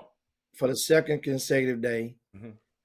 Deshaun Watson did not practice. Third. But the third is today. Yeah. But you see, remember, they came out with, at first they were acting like, they mean the PR department for the Texans were mum on it. And that's the worst thing they could do, because what you're doing is when you start to treat the media like they are stupid, then people want answers from, and then that means now the media not going to let you treat them like they're stupid. So that's what they did. The media rose up and collectively galvanized against the Texans, because that way now they started to paint them as the villains, and which the Texans do not want. And so now, as expected, as we hinted yesterday, the Houston Texans, what they've done, they've announced that Deshaun Watson, remember, he can come in. As long as he come in, he can see the trainer. Just like I said yesterday, if you see it's like signing in to work. And you're saying, if you go, put it like this, you go to work and you start saying, I think I got the COVID. What you think they're going to do? If you have to sign in downstairs and you go upstairs and go to work, but you come in and you say, man, how you doing today, Mr. Hatter? Man, I don't know, man. I think I got this COVID. I don't know. I got these symptoms, man, for the COVID. What do you think they're going to do? They're going to send you upstairs to go to work, or they're going to say, hold on. Send him off. Go take your ass over to the nurse and mask up, go to the nurse. You can't go with the rest of the people. So right. I'm not saying Deshaun Watson has COVID. No, I'm giving an example. But what happened is now he's getting treatment for all of a sudden an ankle injury. Yeah. Somebody told me about it after we got off the show. He said, but Robert, he got an ankle injury. I said, I hadn't heard that. But he said, Robert, he has an ankle injury. Guess what? Now, my thing was, did you see him on the field the day before that? I didn't ask him that. He was standing on the field. Yeah. He had high top shoes on. He was in his uniform. Didn't need no help walking around. He might have slipped on the way to the massage table. That's what he might.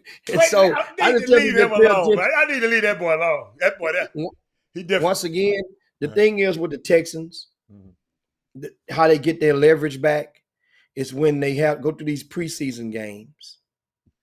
And even if they have to go through a couple of games into the regular season, there's going to be a team with a starting quarterback. Somebody's the way as fragile as these quarterbacks are now, somebody's is bound to get dinged up.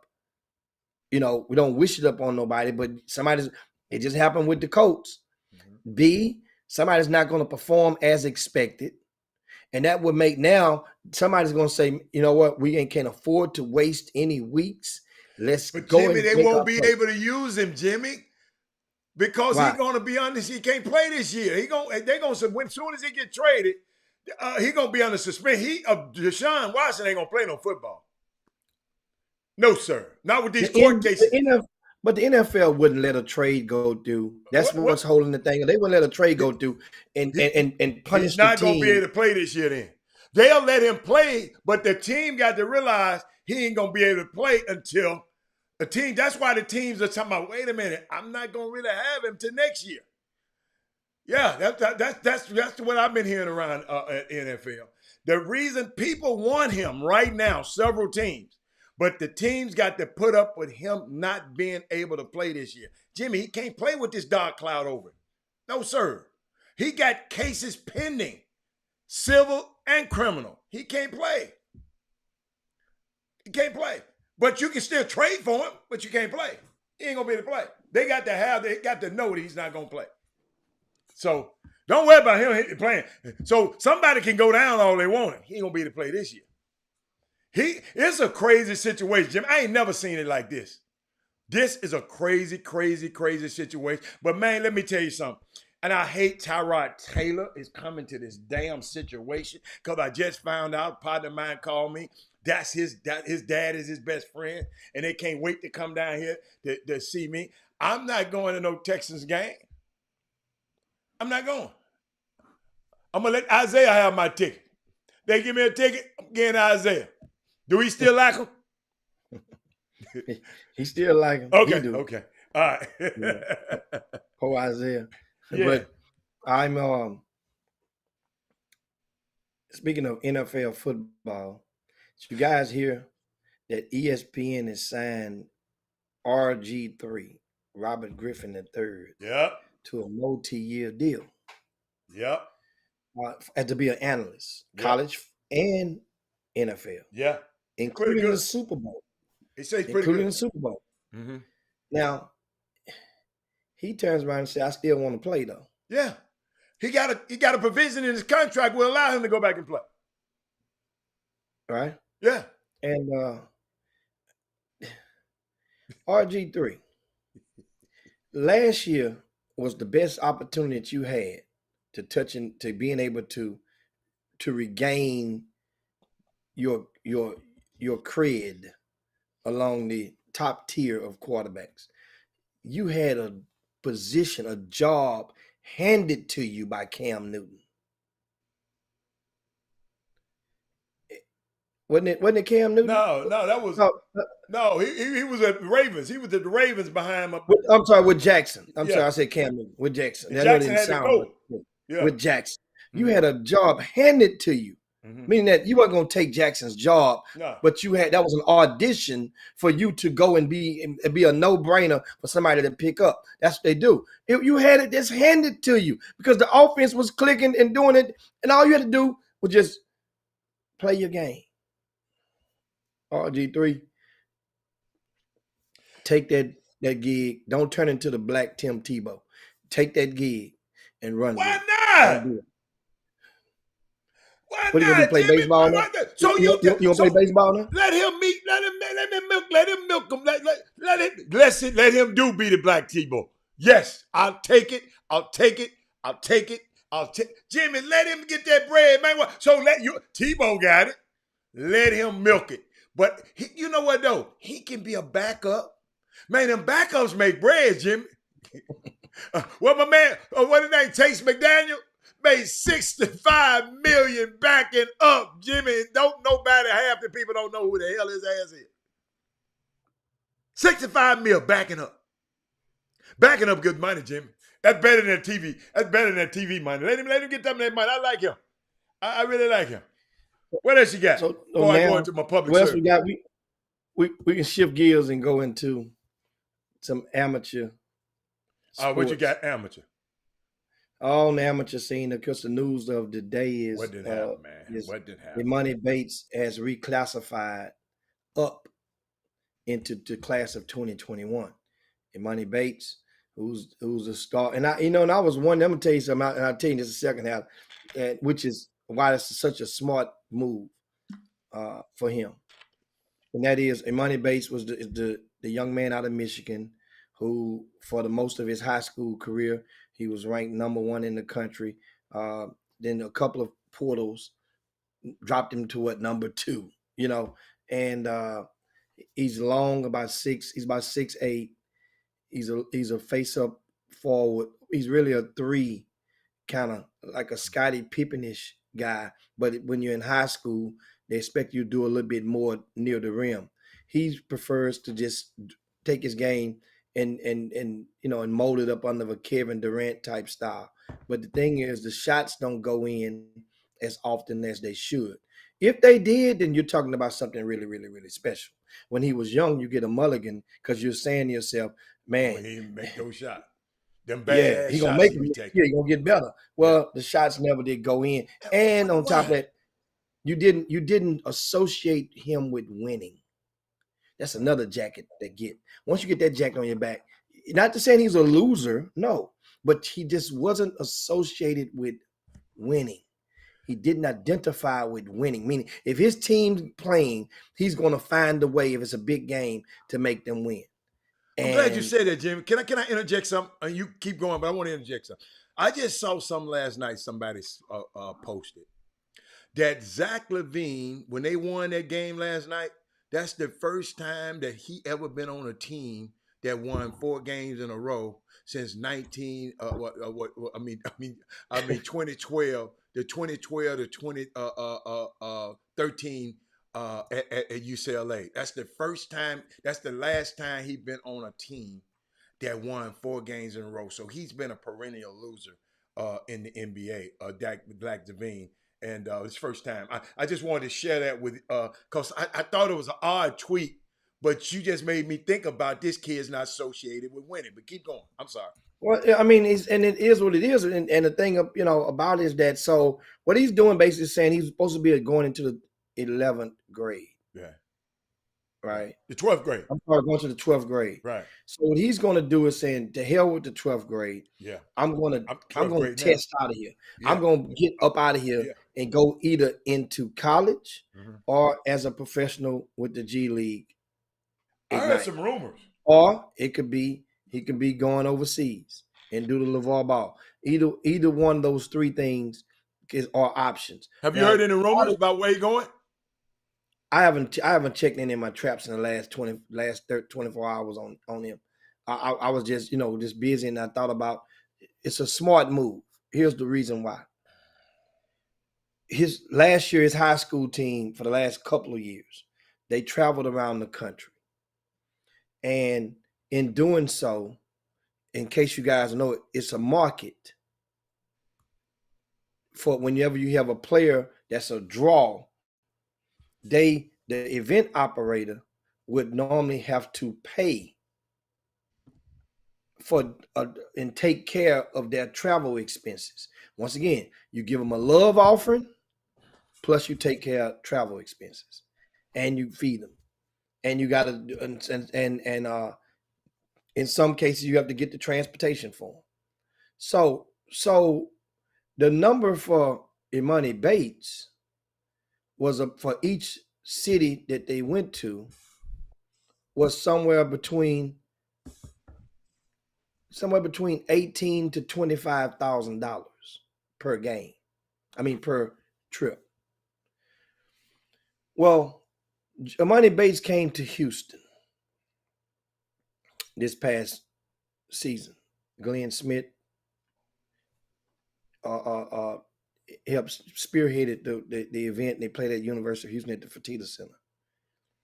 That game, when he played, you could tell fans,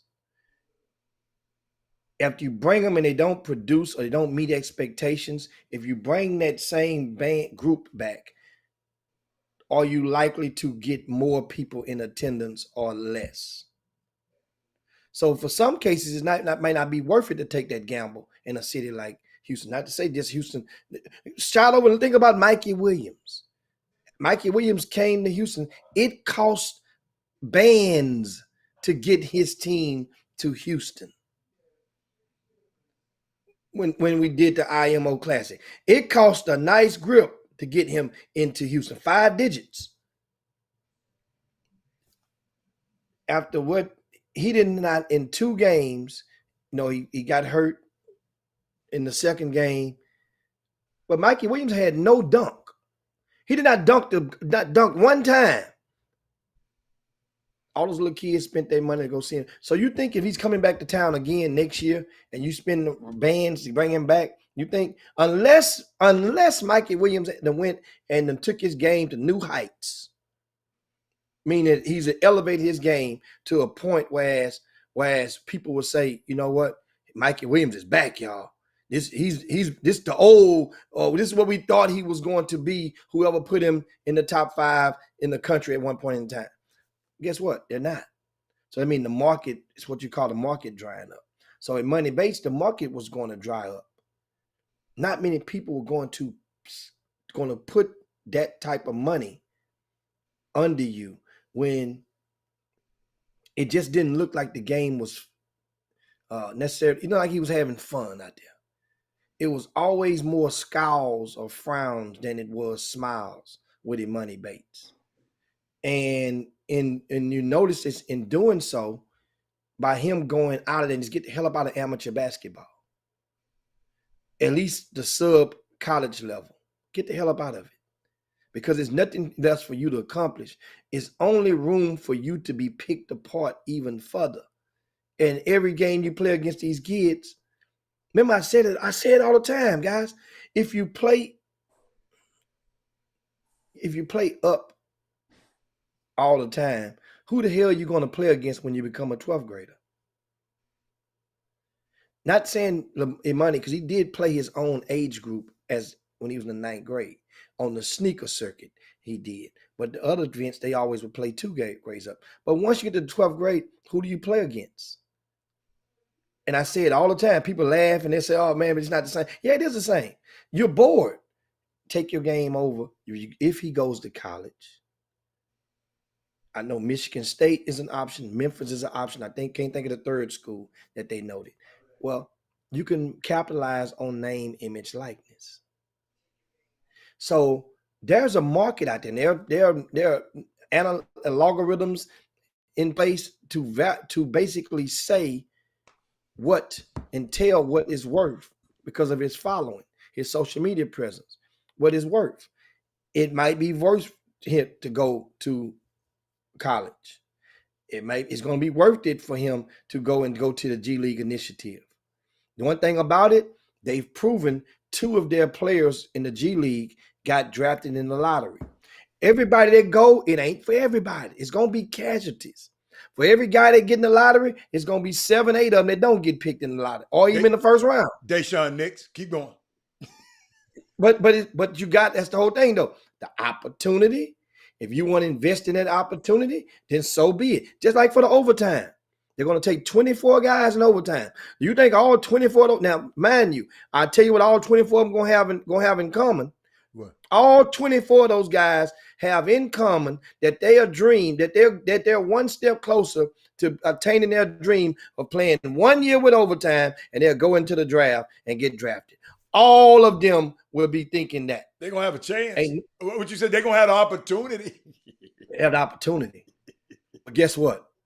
It ain't going to happen like that. And then after a period of time, the percentages will be able to present themselves, and you all will be able to see just how raggedy this basketball runs some people.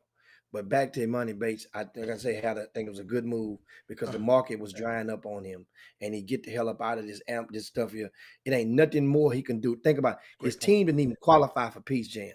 So when I mentioned not associated with winning, Right. that doesn't necessarily mean you're a loser. It Right. just meant that him. Yeah. It was more so about, let me go out here and get my numbers because I got to get my numbers. He gets his numbers. He gets his money every time because he shoot every time he touches if he want to. Yeah. And then know what that does then? Mm-hmm. It's hard to get people to want to play with you. So, I mean, you have to leave this summer, leave his team, and go and play with Duran with team final. I saw them sit on the bench after the game.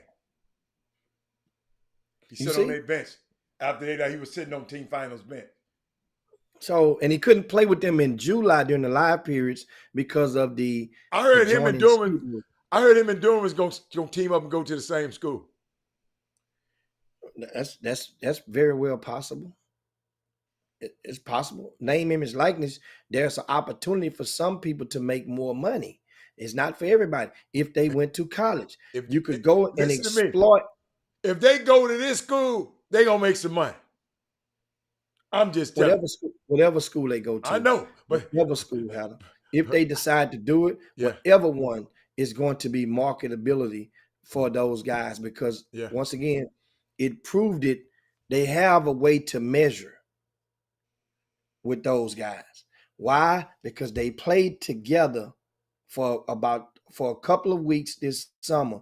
They both played together on the same grassroots team, and they go in the 2 of the events they played in. At least 2 of them, it was live streamed, so they have the totals from, let's say, Baller TV, and they could tell right then if that game was an uptick from a normal game that was on during that same time and fashion on that particular weekend. Everybody else was playing too. But if more people was watching them play out of curiosity or for whatever the reason may be, Jimmy, guess what? Roderick is right. He did play. He won as a freshman. He won a state championship as a freshman. He won state championship as a freshman. Yeah, I remember they was talking about that. That's what put him on the. That's when. Yeah. And more so, I was talking more so of the past season, of the past year. I got you. Because in that 15 and under, that Bates fundamental team, they were solid. They were good. I watched them play then about 3 times that summer. And so, yeah, I'm talking about as of late. So I stand correct. I want to amend that. Yeah, he was just letting you know. I was talking about in recent. His name is not. It's not like he's going to play and you're going to see him kick some ass. You're going to see him get his numbers. Big difference. Big difference. And you could tell. You could tell. And that's why I mentioned I threw Mikey Williams now. Mikey Williams' name is not associated with winning. Right now. Not yet. I'm talking about tomorrow. No. He talking about Corey talking about I got the Hall of Fame cut and shit. No, I'm gonna give a haircut tomorrow.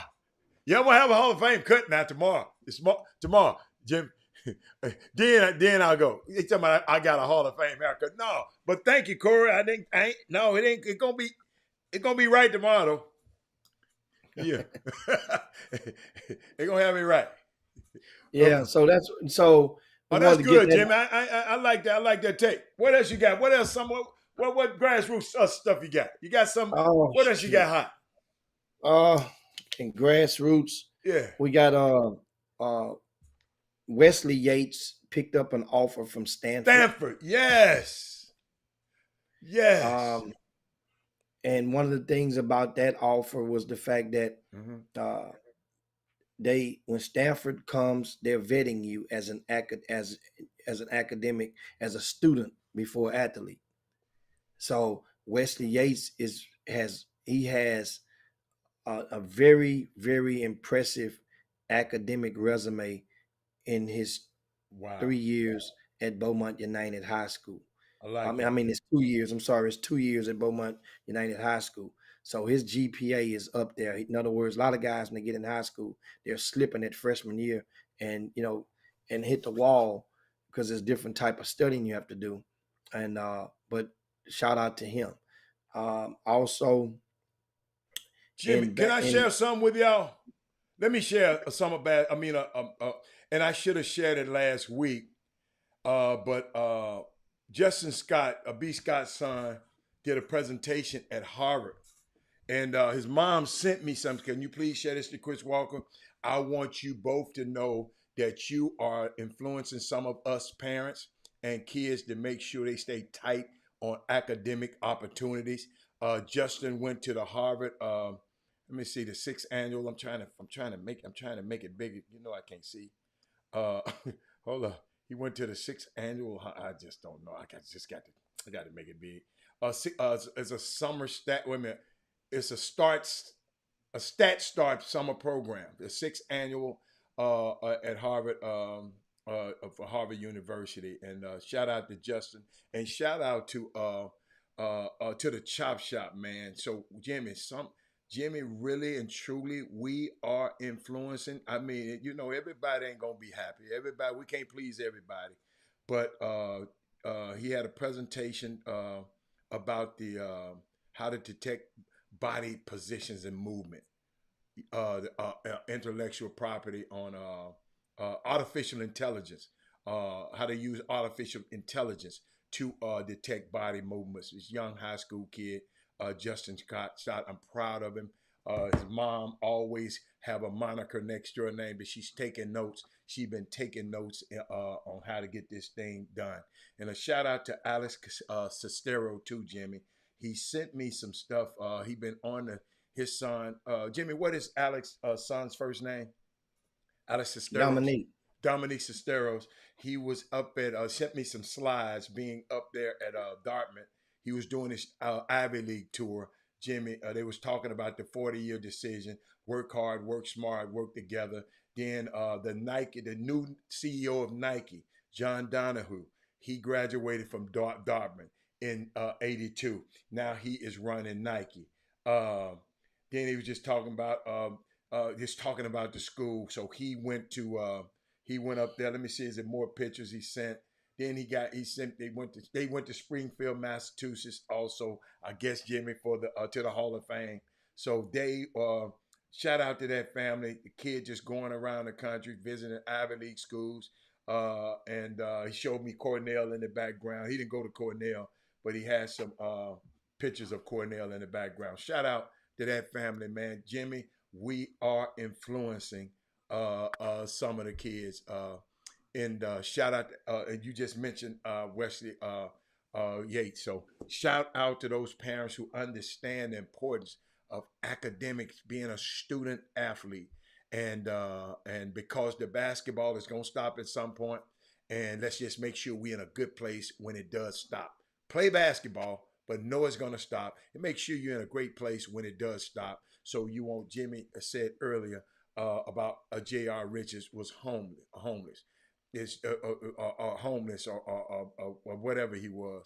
If you have an opportunity to go play this game, just make sure you leave this game with something. I never forget we were in the restaurant eating one time, a group of us, and Reggie Jackson passed by, and Penny, first thing Penny came out of his mouth, said, "Hey, Reggie Jackson." He said, "Man, why have you got so many cars?" Because Reggie Jackson is known for having about hundreds and thousands, maybe thousands of cars. You get what he said? I done played so long. He said, "Penny, I better have something when I got out of that game. I better have something." He was serious about it. When you get out of this game, make sure you have something. So shout out to all of these kids in this community, man. I'm just proud that we influencing this community, Jimmy. What else you got? Oh, shoot, that's pretty much it in a nutshell. We don't forget on this Baby Friday, we going into the weekend. Guess I'll be in Louisiana at the That's right. at Mal Mondays little showcase camp that took place for the second consecutive year. It's a few of the top young players in the state of Louisiana. They'll be going at it, so it'll be kind of good to put some eyes on those guys. And then also, if you haven't checked out the VIP news on rcssports.com, that's rcssports.com. You check out the VIP news. We released the field of teams for the season opener, which will take place November the 12th and the 13th at the M.O. Campbell Center in Aldine ISD. That's right in the shadows of Bush Airport in Houston. Once again, we release teams. They're in the VIP news on rcssports.com, and that's this year's field and this year's season opener. For the first time, we're going from a single day to a 2-day format, and it's going to be Friday evening and all day Saturday. There will be games on one court in the 8,000 seat Campbell Center. A great atmosphere to watch some basketball. So that's the regular season. Earlier this morning, I was working on, and I was putting the schedule and together for the Super 16 extravaganza, which is basically the fall high school championships. That takes place the first weekend in October every year.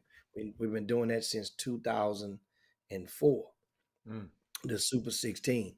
So I have a nice field of teams, very deep.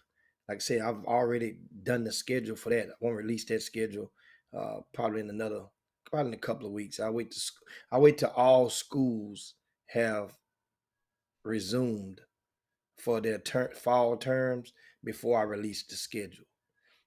So I'm thinking, so if people want to know when I'm releasing the schedule, I got to make sure some of these kids are actually going to check in, actually going to be at their schools that we think that they're supposed to be attending. Everybody doesn't go back to the same school. That's like Summer Creek. We mentioned Amari Abram from Summer Creek, who went to Port Arthur Memorial before then. He's left Summer Creek now. He's going to California. We talked about it earlier this week. Well, hell, what if I had released the schedule and already put the schedule together? And I had Summer Creek originally going to play Duncanville. And so I had to let, and that's what I do. I'm the guy that I will call and let the coaches know. I will call and talk to all the parties. So that way it's not sticker shock. Hey, coach, economically, this thing here, I know you feel like you're going to still be good, but let me let you play somebody else. I got to put somebody else against Duncanville that's going to give the fans a better level of enthusiasm as they attempt to come and decide whether they're going to buy or come in and attend and those either first or the second day of action. But I got some really, really good matchups on the season opener. So you guys stay tuned. It'll be after Labor Day. Release that schedule. I got some, Jimmy. I'm gonna have to partner with the No Excuses, Jimmy. We need barbers, and we're gonna give free haircuts, Jimmy, on the August the 16th. August the 15th at Fondy. Free haircuts for all the kids that go back to school. I want you to DM the No Excuses Foundation, No Excuses Found. DM them. And we need more barbers. So we'll explain to you what we're gonna do. Just a back to school drive on it's Championship Sunday. On everything is free on August the 15th. And also they're gonna have an all-star game, Jimmy. I think that weekend. Girls all-star game, 2:45 to the boys all-star game. If you haven't contact Casey Williams. I'll put it on the thing next week. I'll post it. But you can contact him. That's totally free. Back to school. It's gonna be a back to school thing. Boys get free haircuts. If you're a barber, DM them, and so you can be a part of this. And it's awesome. So August the 15th. Oh shoot, that's right around the corner, Jimmy. I think next weekend. Yeah. Championship Sunday. So make sure y'all put that on your schedule. And it's on a Sunday. Barbers don't really work on Sunday, so barbers DM No Excuse Found. I think No Excuses Foundation are found, and get in there and let's make sure this happens for the young kids and in the community. All right, that's hey, that's what it's about. What else you got, Jim? It's about that time. It's about that time now, and of course we are there at the where we can slide on down Dino's back and yabba dabba do this thing. All right. Let me see. And for this particular day and get on up out of here. But guess what, guys? Make sure you share the show if you haven't done so on your way out the door. You know how that go. Yeah. And he added another bar. He added another bar. Yeah. You know, and we got big news coming on Monday. Yeah. I got college coaches that are watching right now. Mhm. I know at a couple of them that sent text messages and email yesterday. They was appreciative of the cheat sheet. Yeah, I saw that. Yeah. You know, but this thing has been out since we the summer edition. We put it out 4 times a year. Okay. And a lot of times this booklet, reason I put it on the front cover on Twitter is that a lot of parents have no idea the intel that goes out in favor or promoting indirectly or directly their kids. And sometimes people turn into, you turn into boo-boo the fool, and you get to thinking just because, some people, that's all they do is they might go to social media. But then if you had social media, that's putting everybody in the business. And once you start doing that, you can't stop. Well, I've never stopped sending these out to the coaches. And inside of it has a lot of intel on kids and different prospects in the area, whether it be young, old. When I say young, old, I mean whatever grade. I'm looking through it right now, just thumbing straight through it. And say, for example, these rising sophomores. Look at that, Hal. Look at that. Look, those are evaluations, 2 lines on every kid. I'm hiding their phone numbers. These are phone numbers, cell phone numbers to every one of these kids. Look, they're in alphabetical order. Those just one, each grade.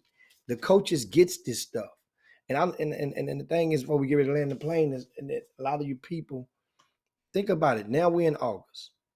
Okay. You did it your way. You decided what grassroots team you were going to play on. Mm-hmm. They told you they're going to travel and they're going to do all these different circuits. They're going to do all this stuff. And you're going to get seen by this. You're going to get seen by that. Every event you've played in pretty much was a Baller TV or somebody else live streamed it. Think about that. So you played, people got to see you even when they weren't there.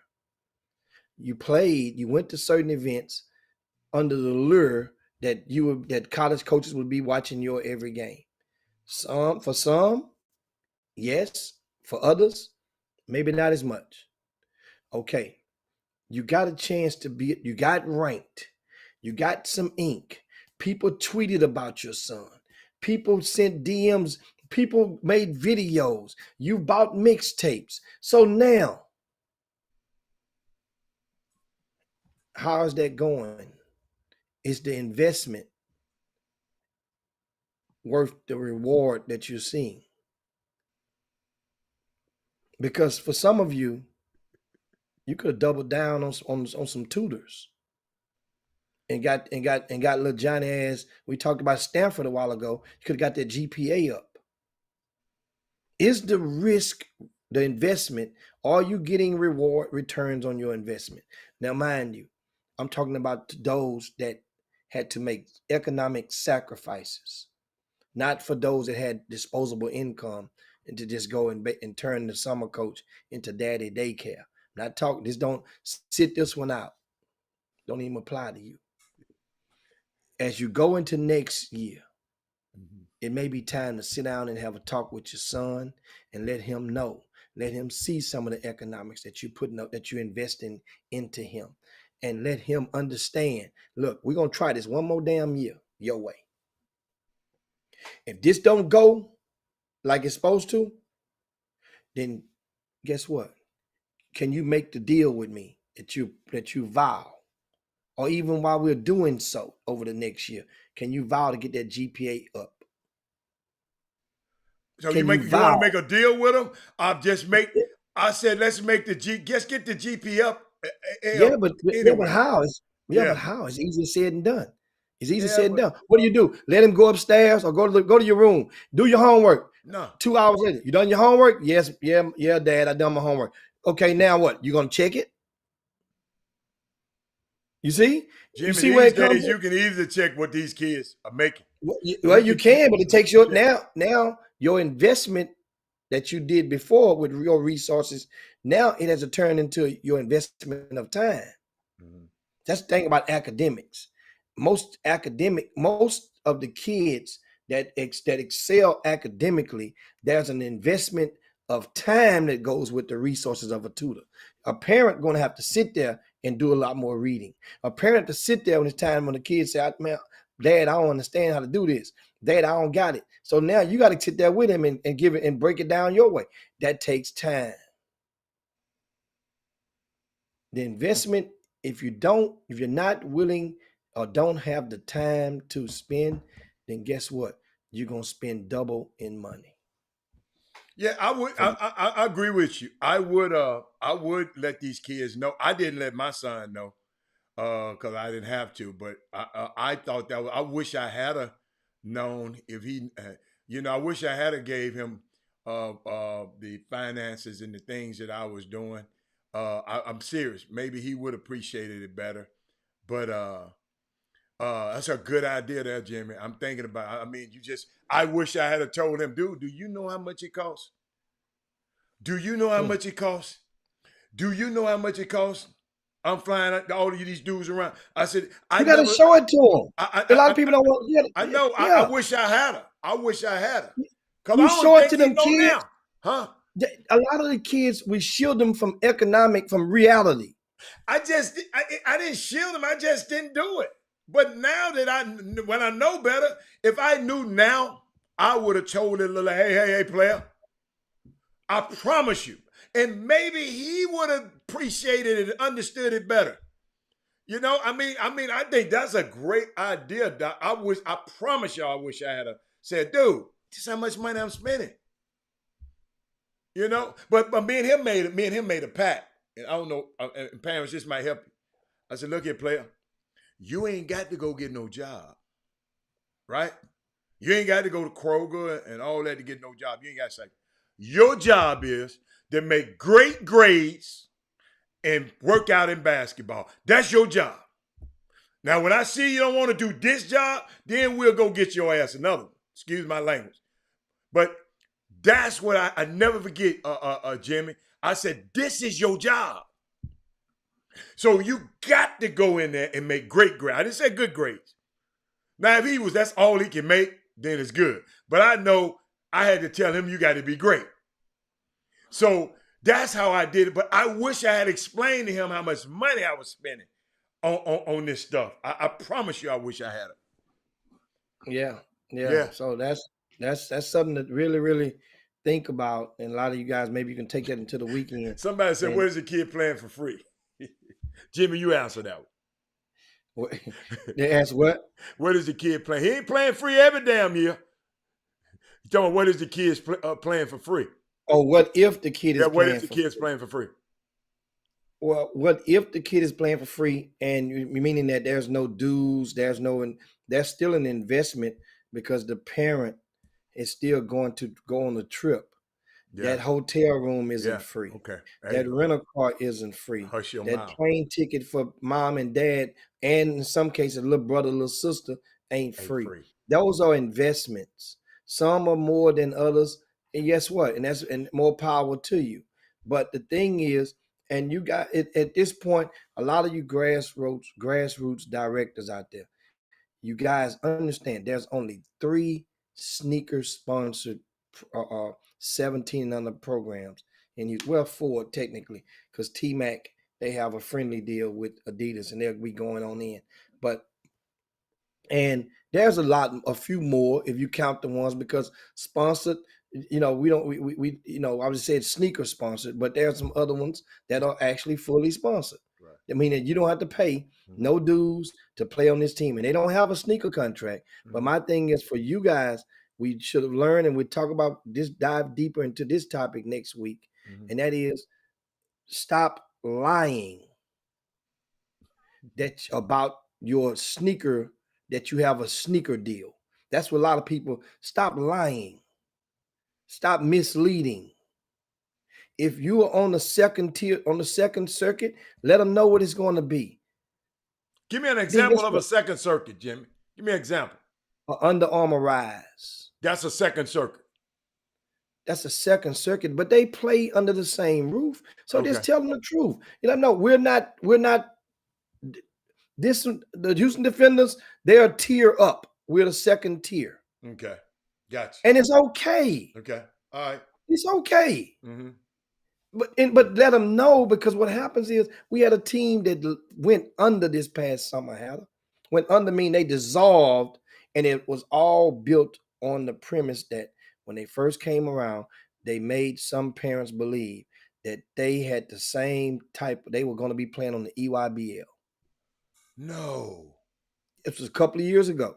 When they first came out, they had parents believing they had a deal, and it was with a certain shoe company from out, and a shoe guy up on his umbrella from out of town, and they were going to play EYBL. And then, sure enough, you had a couple of teams. You had another team in Houston this year. Told some parents, I made them believe we're going to be playing EYBL. And then, in due time, people are paying attention. So my thing is to you guys, if you pay, first of all, stop misleading. These kids, where else are they going to go? They don't have but 3 sneaker or 4 sneaker sponsored programs out there to go to. Those, and the ones that are self-sponsored, they get to pick their kids. Everybody does. So they're not trying to, those individuals, those are like families. They're not about to let anybody just come in there and occupy and take the minutes per game from little Johnny and whatnot on those younger teams. So my thing is, if you have tough love, we grew up somebody giving us tough love. Where's the tough love at with these boys and what they need sometimes? If you give them that, where are they going to run to? They can't run. It only so many holes you can run in. Where are they going to go? You think I'm going to lose this kid, man? I'm going to lose. Man, guess what? I promise you. That kid that you have to covet, that you have to try to go and coo all the time, Heather, guess what?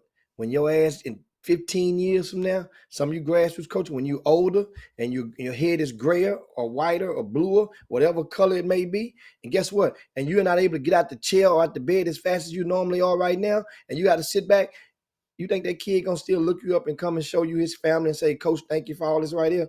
Hell no. So what is your investment in? What are you doing it for?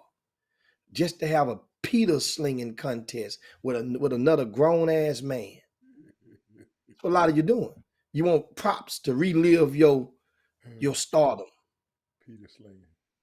That's what it feels like.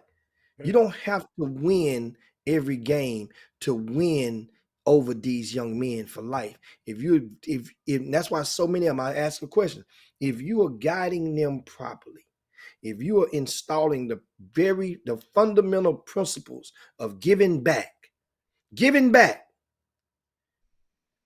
For example, school is about to start. This tax-free weekend, Hatter, we going into. School is about to start. So for those of you that have the thought even came to some of you coaches to go and collectively send an email out to your kids. Hey, look, guys, if any of y'all that has extra pair of tennis shoes in their closet, let's reach back in the closet, get an extra 2 pair of tennis shoes. You're going to get new shoes for school any damn way this weekend. Reach back and get 2 old pair or gently used items, clothing items, some socks. Bleach them and wash them one load first. Put them in a box, and y'all meet up like you used to have practice. Meet up, and you as a coach designate a time or a day to go and drive downtown or somewhere and disperse those items. Now you're teaching those young people how to give back. We don't have enough of that. And I promise you, you know it, Hatter. Once one of those kids is giving back one time, it's a feeling of anointment that comes over those young men. It's like you can't describe it. They always gonna want to do it again. Yeah. Always. It made me feel good. But we as grown-ups, we're not teaching them and installing that in them, letting them know this is what you must. This is your young tithe to your community. Tithe, T-I-T-H-E, not the washing detergent. T-I-T-H-E. Your tithe. This is what you can do right now to these young boys and young girls alike. You get that in, and then now it becomes better. They love you more. They're going to appreciate you more. They're going to remember you more. People remember they first and they remember they last. And nowadays, people hardly even remember they first. Remember I tell you it all the time. People don't remember they ate for breakfast, only what they ate for dinner. But you can. You have the opportunity to create that memory if you lead them out there to give back. So that's what I want to leave you guys on going into this weekend. Somebody, you can change the life of some of these young boys. Basketball is one thing, but when you teach them how to give back, don't think about it. They're going to give away 2 pair of tennis shoes. Mama, daddy about to buy them 3 pair of tennis shoes for school. You explain them how it works. Give, you're going to get it back. It's going to come back. So I gave you guys that. We appreciate, man, everybody for watching the Chop Shop, man. Thanks so much. Once again, we see Walt Yates out there. He knows how it go. Share the show on your way out the door. But for Robert Hatter, this is Jimmy. We up out here, guys. Peace. Chop Shop. All right. Jim Hicks, Rob Hatter, you are now tuned in to the Chop Shop. I'm Retro. Let's get it. We in the Chop Shop. We live in the Chop Shop. We talking sports talk. We live in the Chop Shop. We in the Chop Shop. I'm talking sports talk. So turn your dials up. It's live in the Chop Shop. We in the Chop Shop. We live in the Chop Shop. We talking sports talk. We live in the Chop Shop.